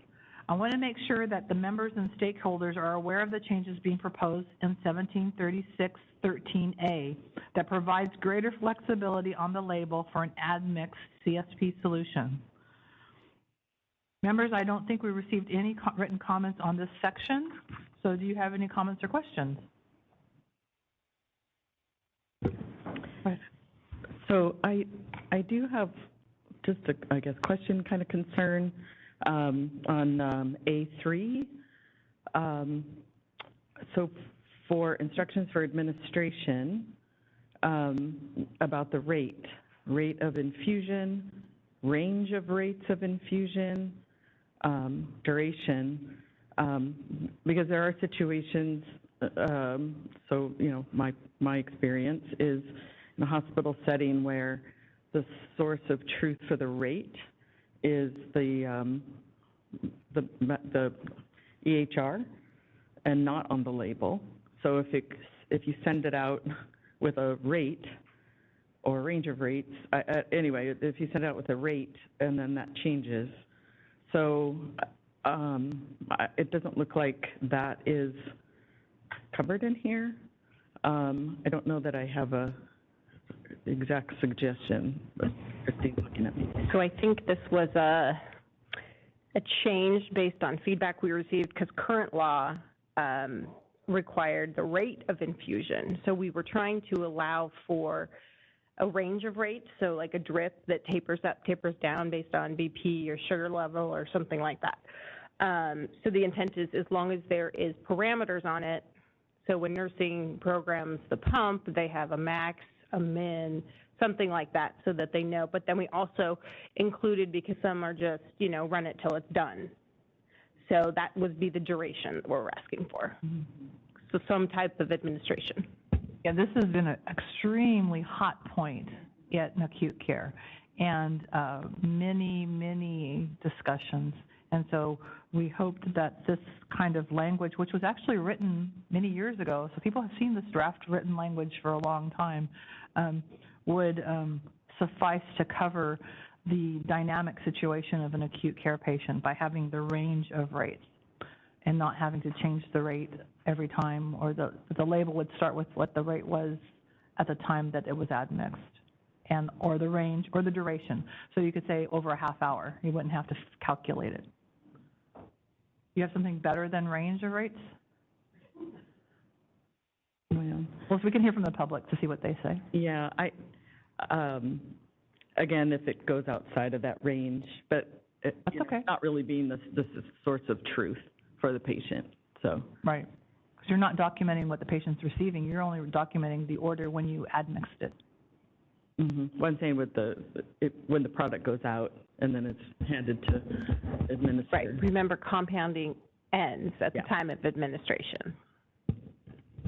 Yeah. You have a question? I just had a suggestion. So can the label have, can it refer to EHR? Like per EHR? And then the EHR varies. It can start at X amount of rate, and then it could be changed, like Renee mentioned, then. That was one of the discussions, but it only covers a narrow portion of the patients that receive sterile products. Not everybody that's receiving a sterile product is in acute care or has an EHR. So that's where we tried to be something a little bit more broad. But that was one of the first suggestions we had, but unfortunately not everybody has an EHR. Or like a safety range or max. And so, and or EHR, something like that. So it has both. Because I would worry about too much. So are you thinking about adding or as defined in the record, or do you want to remove the other stuff and add just as in the record? That's what I'm not sure. We can hear also from public comment, and then we can come back and have this discussion. Sounds good, yeah. Maria, based on what you just said, I mean, these are listed as or, so even though there are, I mean, there's definitely a subset who use EHR, you know, who this falls under, this would add a welcome up, you know, other option, so something like that, or per the rate in the EHR. Well, this is also about the label, so this is what's on the label. Yes. Not. Yes. Oh, okay. So, any other comments? Let's move to public comment. People in Sacramento, any comments?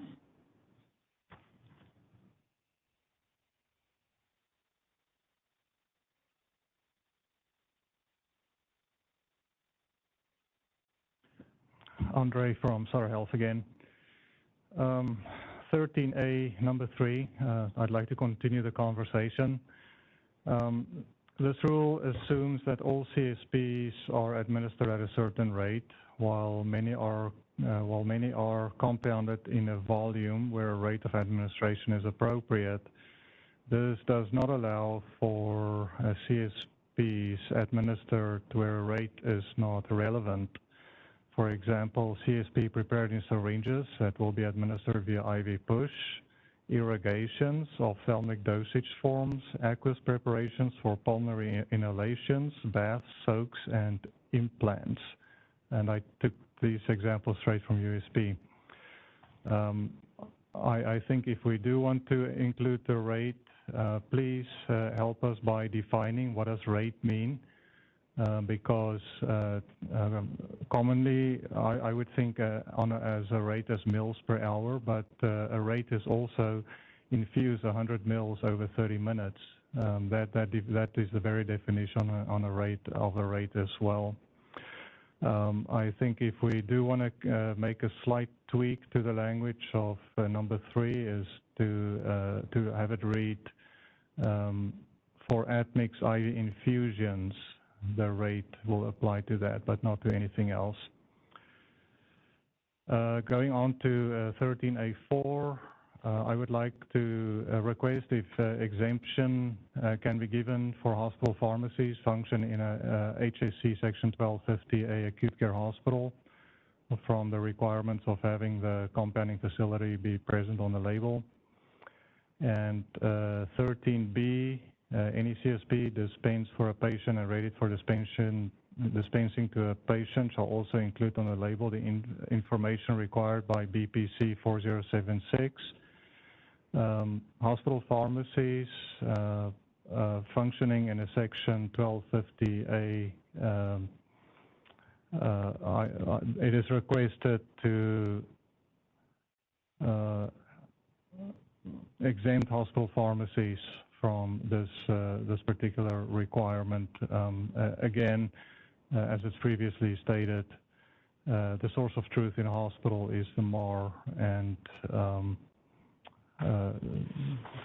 in our experience, very little reference is given to labels by the staff administering the medications. And that's it for me. Thank you very much. Thank you. Any other comments in Sacramento?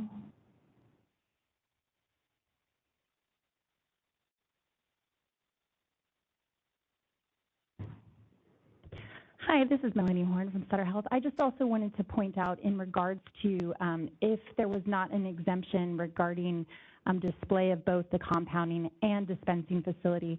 In USP, it mentions that this requirement must be displayed in labeling if it is outside of the healthcare system, and so referencing that labeling requirement of USP could be a balance for the current language. Thank you. Thank you.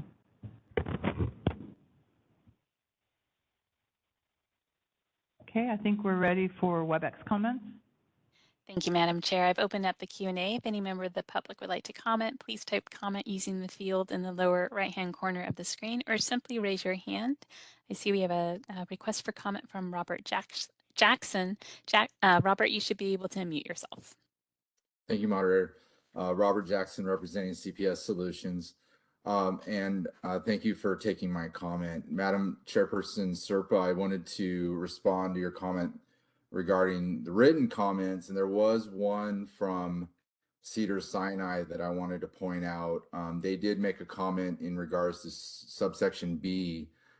Basically, they requested that the language be added to exempt from the requirement for subsection B, any health facilities under section 1250, which would include hospital pharmacies. And so I did want to request that, that language be put in there, because recently we had a hospital that was written an order of correction by an inspector for not having the address on the label for an inpatient at the hospital. It does seem kind of silly to require a label to have the address of the hospital that they are in at that moment. So perhaps we can remove that for inpatients, things that may not be required, like address or the physician name, things that are definitely available via the EHR. I do agree that it should be required for anything that is dispensed on an outpatient basis or that's not administered by a healthcare professional. Thank you for your time. Thank you. All right. Next, we have a request for comment from John Gray. And John, you should be able to unmute. Hi, good afternoon. This is John Gray, registered pharmacist with Kaiser Permanente. Just revisiting the discussion from the members of the committee on this around a flexibility, potentially adding a flexibility to A3 to allow for the for the label to point to the EHR where a facility uses an electronic health record for the rate of infusion or range of rates of infusion. We would certainly be supportive of adding that as another possible manner to convey the rate of infusion if the committee has an appetite for that. So just wanted to express support. It sounded like you were looking for some public comment on that. Thanks for the opportunity. Thank you. All right, and next we have Rita Maria. Rita, you should be able to unmute. Thank you again for the opportunity, members of the board. I wanted to comment on first 13 subsection A3. I want to echo previous commenters. We are in support for recommending to add the or language to referencing the electronic health record system and preferably revising CSP solutions to CSP infusions. And as far as subsection B, we've already provided our written comments in regards to that, but just wanted to reiterate that to be consistent with the current regulations for hospitals defined under section 1250 of the Health and Safety Code that are exempt from patient-centered label requirements, to add that exemption language back to this section here, since the medications that are being administered are done by healthcare personnel authorized to administer meds in that facility and are not being dispensed for outpatient use. Thank you. Thank you. All right, I see no further requests for comment. Shall I close the Q&A panel? Please do. Okay. Okay. In rereading B, it does not say what I thought is. I'm wondering if we lost a word somewhere, because my understanding would be that to a patient that was not in acute care setting or not in an acute care setting. So if they were being treated by a hospice, a home infusion, or discharged from an acute care with an injectable product, that they would have all the other labeling requirements as required. If that's true, then we need some wording changes to say dispense to a patient, an outpatient, or a discharged patient, or what do you think? The term dispensed versus administered is the key here. Dispensed is the term that's used when it's actually given to a patient, versus in acute care we tend to say administered to the patient. And I see the legal subtlety, but I think that the licensees are concerned that they don't necessarily see that. We could put that in an FAQ, but it would certainly be nice to just add a couple of words here to make anxiety levels drop a bit. Yeah, in current law under 1735.4B, it says any compounded drug preparation dispensed. So it's the current way the law reads as well. So an FAQ may be appropriate. I have another comment, but board members, what do you think about, let's finish the discussion on that. An FAQ or adding a couple of words? What's your ideas here? I would support adding something to make it more clear, but okay with. We can work on that offline. Offline. So the intent is captured there. And then regarding going back to Jig's original question, and members of the public did comment also, is on A3. We have two issues in here. The first one is brought up by Andre about the CSP solutions. I don't like infusions either, because infusions not necessarily are not IV piggybacks, and so we need to talk about that separately. I think the rate one, which was always going to be the most complex, seems to be the easiest. So I'm proposing adding the words or see patient chart record rather than actually saying an EHR. I'm up to this discussion with the board members and inspectors about if that would only be for ranges, because it does make me nervous that that could be overused and abused. So if it's supposed to be something that's like a chemotherapy that's going at 100 mLs an hour, I don't want it to say see patient chart record. Thoughts? So if we are going there, there needs to be some safeguards around that, because this law goes to everybody. This is a labeling requirement for inpatient, outpatient, people dispensing that are shipped into California. And I don't want an EMR that is not accessible to be where the only way we know it's supposed to be infused in there. So we'll have to kind of work on that. Like maybe that's where we can use, except for facilities licensed under 1250, where the label may read C range and EMAR. You know what I mean? Something to that effect, but putting it as a scoping thing for anybody that wants to label is concerning to me for misuse and patient safety. I agree, but I do think that it's not so global even for the 1250 health organizations. There are certain drugs that we certainly want to have a specific rate on there. But the word for admixed CSP solutions, I think we can work on that also. I think there was a concern that would include eye drops and all sorts of things, which was not our intent. But solutions is not the right word either. There probably is a better legal term. Board members, does that meet the intent, do you think, those areas? Any other comments in this section? Okay. 14. 1735-14, establishing beyond use states. I believe the language as presented is appropriate and consistent.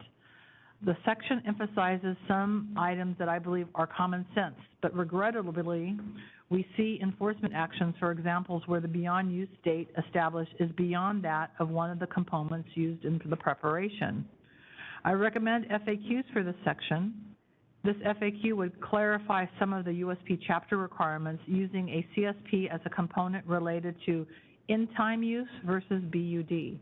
An FAQ should also be developed to highlight to licensees the need to comply with sterility provisions as a part of considerations when establishing a BUD. I note that while USP provides a table of BUD established for a specific CSP, that table information may not be applicable. I note that we also received written comments in this section regarding the meaning of the term data, as in stability data. However, I believe this is a common term and made no changes. Members, do you have any comments or questions in this section? Okay, I think we're ready for public comment. Public comment in Sacramento.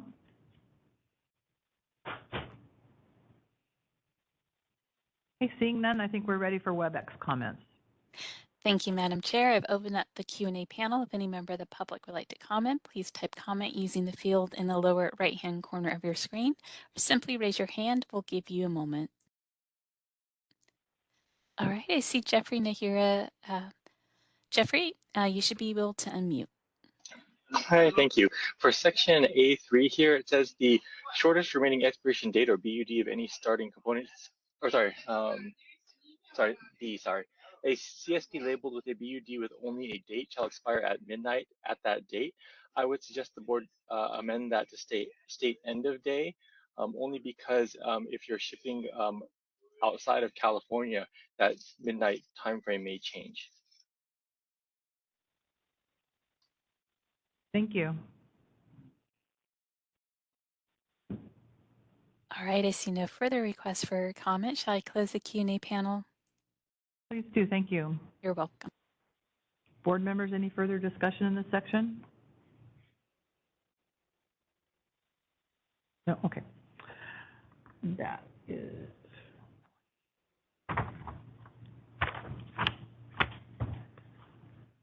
Moving on to section 1735-15, use of conventionally manufactured products and components. That's the right section. I believe the language presented is appropriate. Members, do you have any comments or questions in section 15? Seeing none, we're ready for public comment. Public comment in Sacramento. Keep people moving, but oh, there's somebody coming up.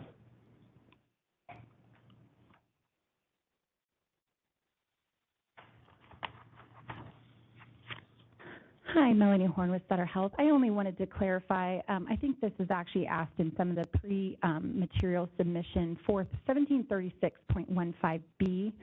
USP states that the single-dose container entered or punctured may be used for up to 12 hours. And then this goes and kind of flips that to be more specific, that it must be discarded within 12 hours. So I think that is the intent. However, it does not address the change in Board of Pharmacy's position to state that it can be stored outside of the ISO 5 PEC if stored under appropriate storage conditions. So just hoping that there is clarification on whether that is being supported by this current language. Thank you. Thank you. Any other comments in Sacramento? Okay, seeing none, we're ready for WebEx comments.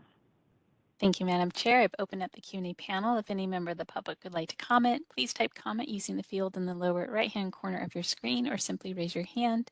And I see we have a comment from Robert Jackson. Robert, you should be able to unmute. Thank you, moderator. Robert Jackson, CPS Solutions. I did want to comment on subsection B and also reiterate what the previous speaker, Ms. Horn, said, that this is already stated within 797. All it is that we've kind of switched some words around. I would recommend that we simply discard it because it does state already in 797 revision that a single dose container may be used up to 12 hours. And so it doesn't really add anything of value to the 797 revision as it is written. Thank you. Thank you. All right, I see no further requests for comment. Shall I close the Q&A panel? Please do, thank you. Okay. I wanted to ask maybe from the supervising inspectors before we come back, any response to the comments regarding storage location and the potential to strike this B because of the change of maybe to must. I think maybe, I'm not sure what the legal definition is of maybe. Passive. So the point of B is the chapter says if a single dose vial is entered or punctured in the ISO 5. We broadened it to a single dose container. So if somebody chooses to make a bag or any other type of container closure, we still have the authority to ask them to dispose it after 12 hours. We are not addressing the storage specifically because USP chose not to address it, and for us to go in and figure out the appropriate storage for every possible single dose, especially of a conventionally manufactured product, it was beyond undoable for us. Okay, so we're silent on that. Board members, any comments on this section? Are we ready to move on? Okay, thank you. Section 1735-16, use of CSPs as components. I believe the language as presented is appropriate. The section provides clarity regarding the use of compounded stock solutions. Thank you to the commenter who caught the error in the language. As you note, the displayed language includes this correction. We also added language to clarify the use of CSPs from a California licensed outsourcing facility as a component. Members, do you have any comments or questions in this section?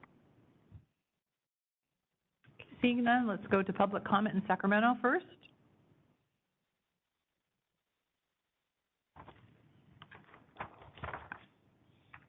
You guys are doing this right. Thank you very much. And that's really what I have to say is thank you for this clarity. It's really needed. Thank you. I'll invite you up every time. Any other comments in Sacramento? Seeing none, let's go to WebEx comments.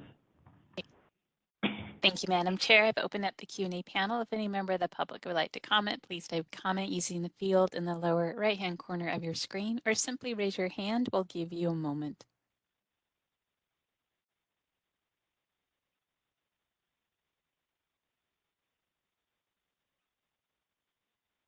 All right, I see no requests for comment. Shall I close the Q&A panel? Please do, thank you. Moving on to members, any comments on this? Okay. Moving on to section 1736-17, standard operating procedures. I believe the language as presented is appropriate. The section cross-references the related USP Chapter 1163 Quality Assurance in Pharmaceutical Compounding and provides clarity and explicit requirements to licensees to allow for clear understanding of the board's requirements. The language also explicitly provides that a PIC is required to review the SOPs on an annual basis and documentation of such a review. Further, the language explicitly states that failure to follow SOPs is a basis for enforcement action. Any questions, members? Seeing none, we're ready for public comment. Let's start in Sacramento. There's no comment here. Let's go to WebEx. Thank you, Madam Chair. I've opened up the Q&A panel. If any member of the public would like to comment, please type comment using the field in the lower right-hand corner of your screen, or simply raise your hand. We'll give you a moment.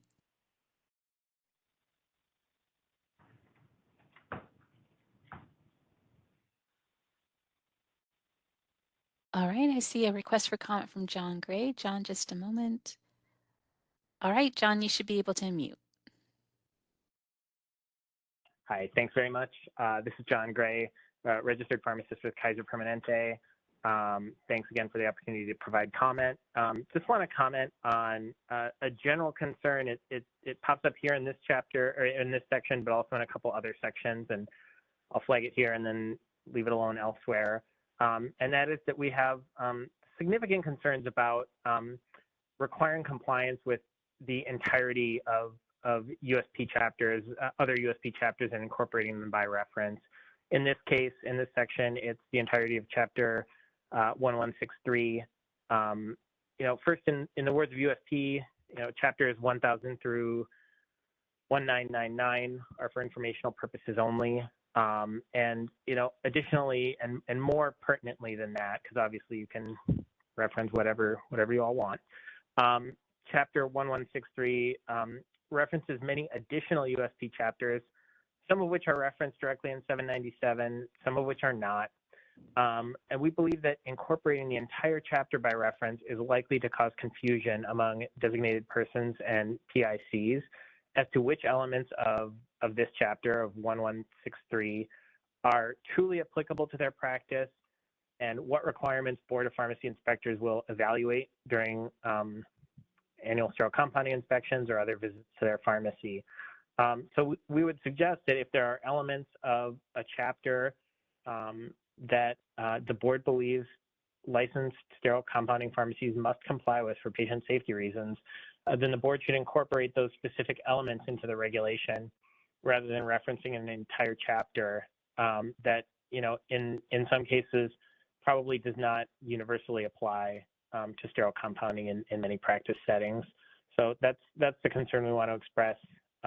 Appreciate the opportunity to provide comment on this. Thank you. Thank you. All right, I see no further requests for comment. Shall I close the Q&A panel? Please do, thank you. Okay. Board members, any additional comments based on the public comment? Supervisor inspectors, do you have any additional comments? Okay, thank you. Moving on to section 1736.18, quality assurance and quality control. I believe the language as presented is appropriate. The proposed language includes an explicit requirement for the PIC to review all complaints related to potential quality problems within 72 hours. This action would be in addition to other required actions as established in state and federal law and detailed in USP. I believe an FAQ is appropriate to highlight all of the different legal requirements surrounding product quality issues. For example, when a recall and adverse drug events must be conducted, notification timeframes, etc. Members, do you have any comments or questions on this section? Okay, we're ready for public comment in Sacramento. We're ready for WebEx public comment. Thank you, Madam Chair. I've opened up the Q&A. If any member of the public would like to comment, please type comment using the field in the lower right-hand corner of your screen, or simply raise your hand. We'll give you a moment.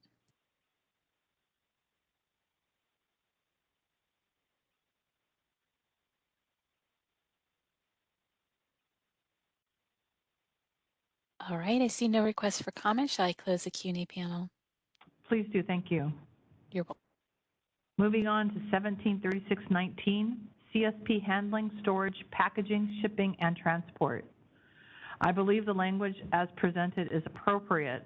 The section emphasizes some items that I believe are common sense, such as a requirement that packaging materials need to protect the CSPs from damage, leakage, contamination, degradation, and absorption, while preventing inadvertent exposure to transportation personnel. Members, do you have any questions or comments in this section? Yeah. Yes. So for C, I feel like there needs some clarity. I don't think the sentence, I'm not understanding the beginning about who we're talking about here. So a pharmacist performing or supervising the sterile compounding by other authorized personnel is responsible, on and on. So like a pharmacist performing the sterile compounding by other authorized personnel. Just I'm saying, if you break that down, it's not flowing here for me. A pharmacist supervising.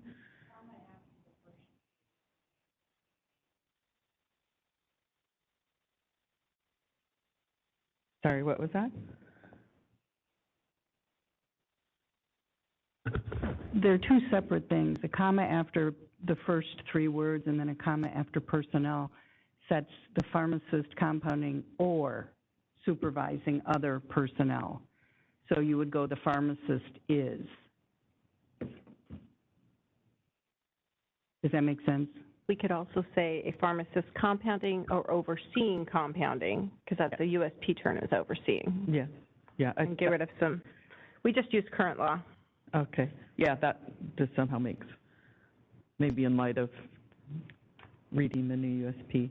And then the second part at the end says, so they're responsible for basically the quality, blah, blah, blah, so long as the label instructions for storage and handling are followed after the preparation is received by the patient or patient's agent. So would that be until the preparation is received by the patient? So if is received, like put in their med drawer, or is received, like, I know we're pretty much, we're responsible for it until it's administered.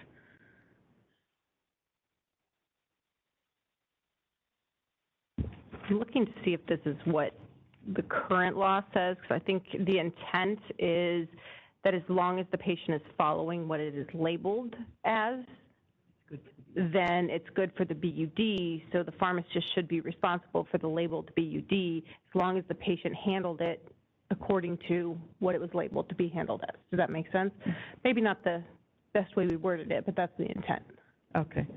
There's an opportunity to remove some words to make it less complicated. Okay. Especially a part of, like how you would document that a patient has kept it, the correct temperature and protected from light, et cetera. Any other comments? Okay, we're ready for public comment in Sacramento.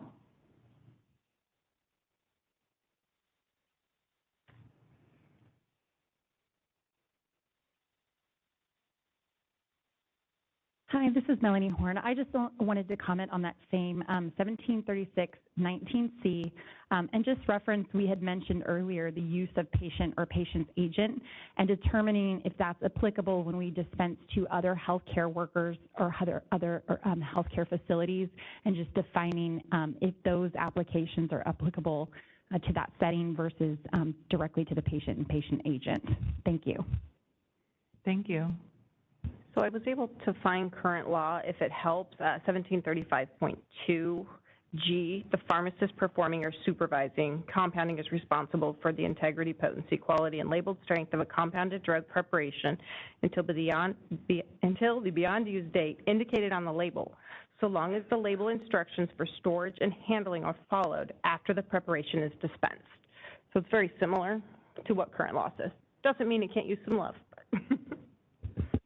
Okay. Any other public comment in Sacramento? Okay, we're ready for public comment via WebEx. Thank you, Madam Chair. I've opened up the Q&A panel. If any member of the public would like to comment, please type comment using the field in the lower right-hand corner of the screen, or simply raise your hand. And I see John Gray would like to comment. So John, one moment. All right, John, you should be able to unmute yourself. Again, good afternoon. This is John Gray, registered pharmacist with Kaiser Permanente.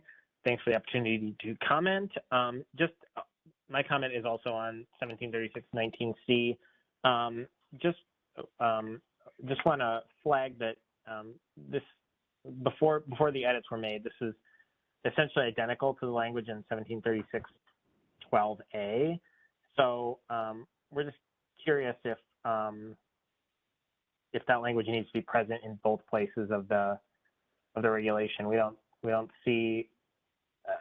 Doesn't seem like the application is any different in 1736-12 versus 1736-19. So feels redundant, but maybe there's a reason that it's present in both places. Just flagging that maybe it doesn't need to be in both places. Thanks for the opportunity to comment. Thank you. All right, I see no further requests for comment. Shall I close the Q&A panel? Yes, please, thank you. Okay. Any comments or questions after public comment? Inspectors, any comments about the repeated language in 12 and 19? Yeah, I don't think we need it in both places. We'll have to figure out where it fits best. Okay, thank you. Moving on. 173620, documentation. I believe the language as presented is appropriate. Documentation is essential. I appreciate the clarity being provided in the proposed language, including a requirement for an audit trail of revisions made. Members, do you have any questions or comments? Okay, we're ready for public comment. Let's start in Sacramento. Seeing none, we're ready for WebEx comments. Thank you, Madam Chair. I've opened up the Q&A panel. If any member of the public would like to comment, please type comment using the field in the lower right-hand corner of your screen, or simply raise your hand. We'll give you a moment.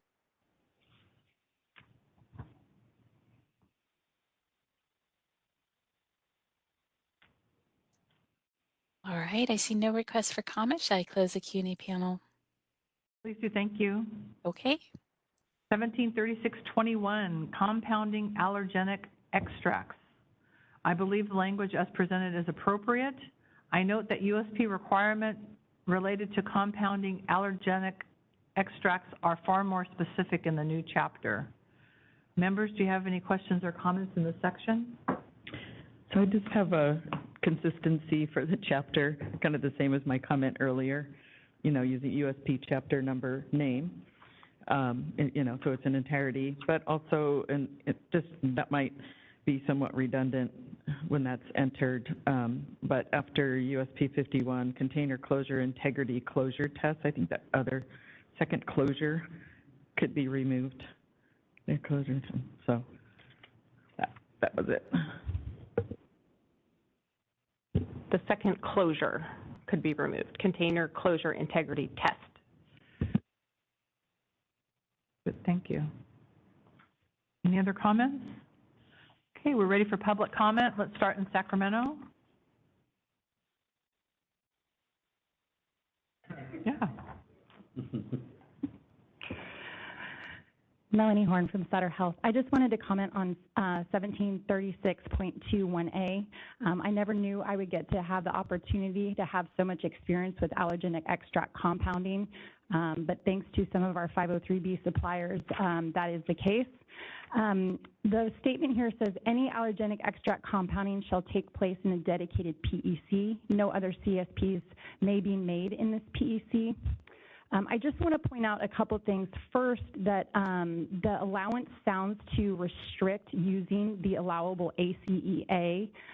So I wanted to point that out to say possibly revise the language to allow for maybe in a dedicated PEC or in a dedicated allergenic extract compounding area, to be specific that we are not restricting the use of that dedicated area in our language.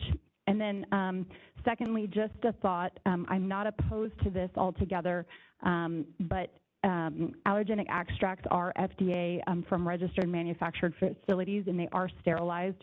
So I just am wondering if there's a specific reason they have to be dedicated. I do understand sometimes they can be tree pollen and such, but they are sterilized. So just a thought. Thank you. Thank you.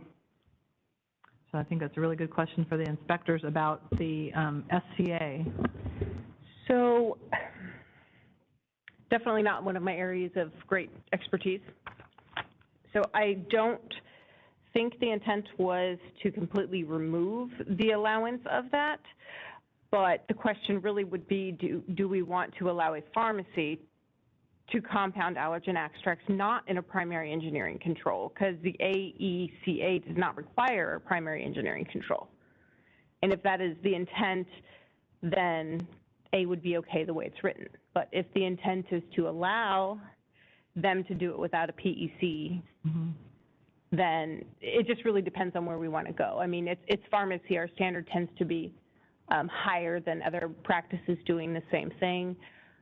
It is a sterile, so to me a PEC is appropriate, but it's really up to how you guys want to do that. Well, and I think that we'd be hard pressed to find someone who's an expert in this area, but we may have just met her.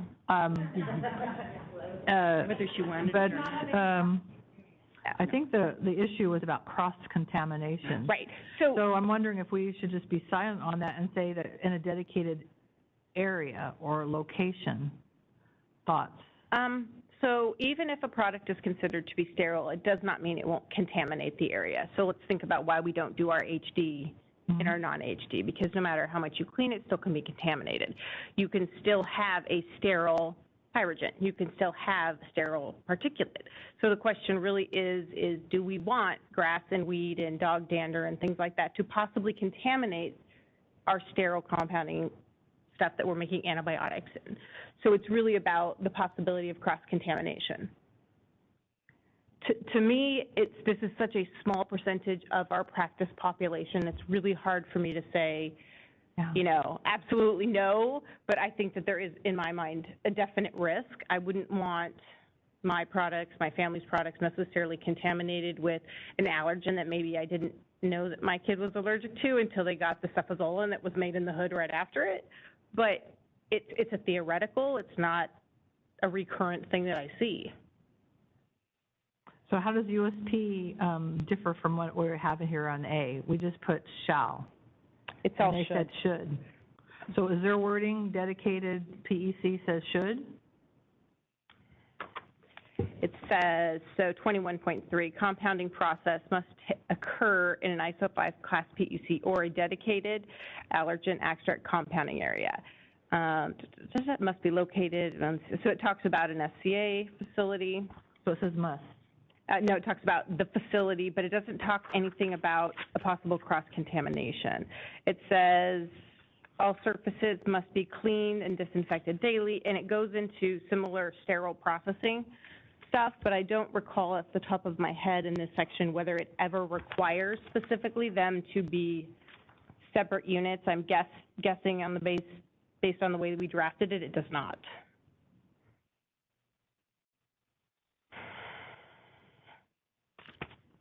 Again, it's such a small subset of pharmacies that do that. I can't even think of one off the top of my head in the state.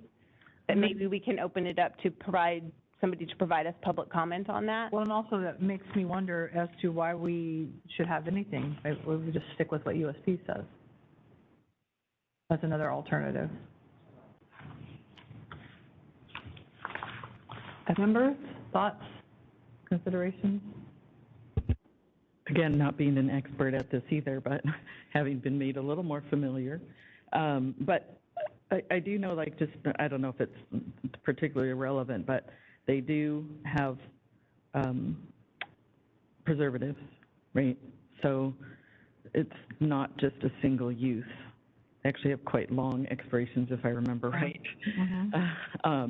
So anyway, I mean, just being that what it is, it's not a single use type of product. It's very specialized for patients. So it sounds like, you know, this is me just off the top of my head, and maybe we should consider it more before the board meeting, but maybe we don't need A and just stick with what USP says. If your comfort level is to allow that manipulation without a PEC, then that's fine. And then it would also allow a PEC, if they choose to use it, to be used between both. Be used between both. regular sterile compounding and allergen extracts. And I would agree that they're all preserved, but you have to be very careful because when we get down to the 1 per 10,000, et cetera, the preservatives that's in the manufactured product are no longer in a concentration to actually provide the preservative. So they're not preserved the more they dilute they get. In the beginning, they're very, very preserved. Yeah. Let's think about it and ask for some public comment. Well, and we have an opportunity to change this at the board meeting, but we'll leave it as is for now. I think we were at public comments in Sacramento. Yes, we didn't finish. Sorry, I got myself confused.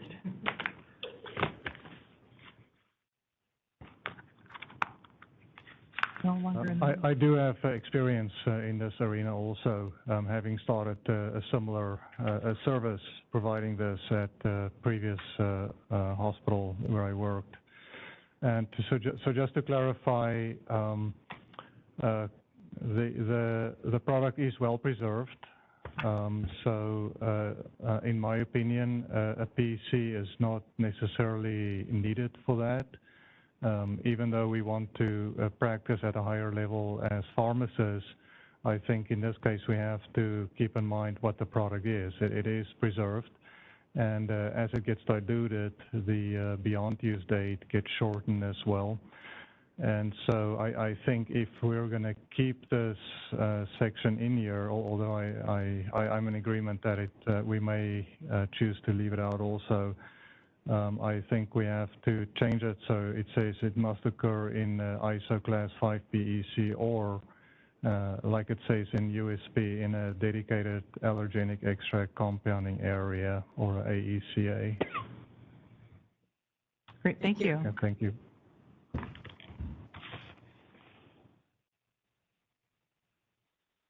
Any other comments in Sacramento?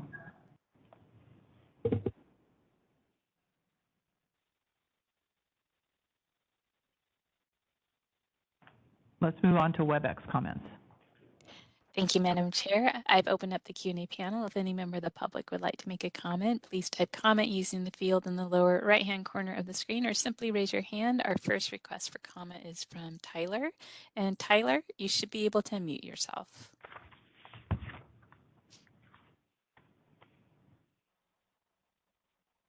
Try that one more time.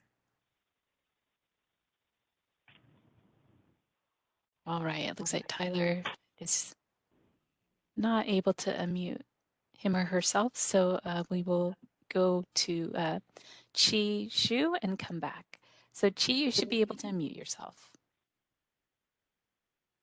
Hi, so my comments for 1736.21 on section A, also on the dedicated PEC in the wording, no other CSP may be made in this PEC.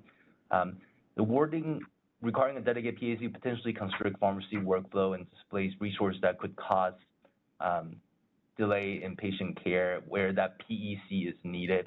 In some of the areas, we don't have a whole lot of a dedicated space, and if the IV room only has one hood and that area, is dedicated for the compounding of allergen extract, then I think that PEC is taken up.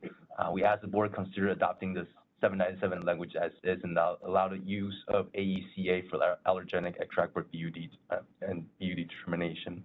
Appreciate the opportunity to comment and provide feedback to the board on ensuring patient safety and ensuring that our patient can receive optimal pharmacist delivery care. Thank you for your time. Thank you. All right, this is a moderator. Let's try Tyler one more time. Tyler, if you see a prompt to unmute yourself, go ahead and click on that.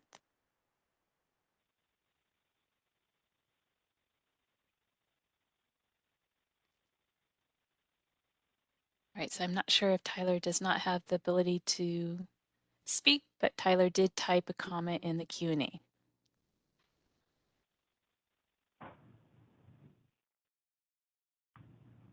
Would you like me to read it? Yeah, go ahead and read his comment, and we'll document that he was unable to speak. Okay. In agreement to sticking to what USP states, the AECA also allows for compounding of for off-label use of sublingual immunotherapy, SLIT, in compounding pharmacies. The AECA is not to allow for other compounded preparations in the same space. And I do not see any further requests for comment. Shall I close the Q&A panel? Please do. Okay.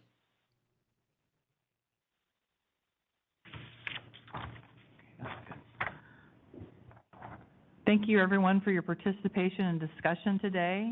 And in addition to the changes that we discussed, given the significant changes today, with committee's agreement, I will work with the staff and council to finalize language and to ensure consistency between the proposed requirements and those proposed requirements for compounding of non-sterile preparations, radiopharmaceuticals, and hazardous drugs where appropriate. These changes will be completed prior to the board's consideration of all the proposed regulations during the April 2023 board meeting. Does that meet your approval, board members? Okay. Yes. Good. And agenda item 6, future committee meetings. Before we adjourn today, I'd like to remind you that our next enforcement and compounding meeting is scheduled for April 13th, at which time we plan to review the proposed changes for hazardous preparations. This meeting will be via WebEx. Item number 7 is adjournment. Before we adjourn, I'd like to thank you all for being here today. This is a very complex topic, and your expertise and input was valued. Thank you.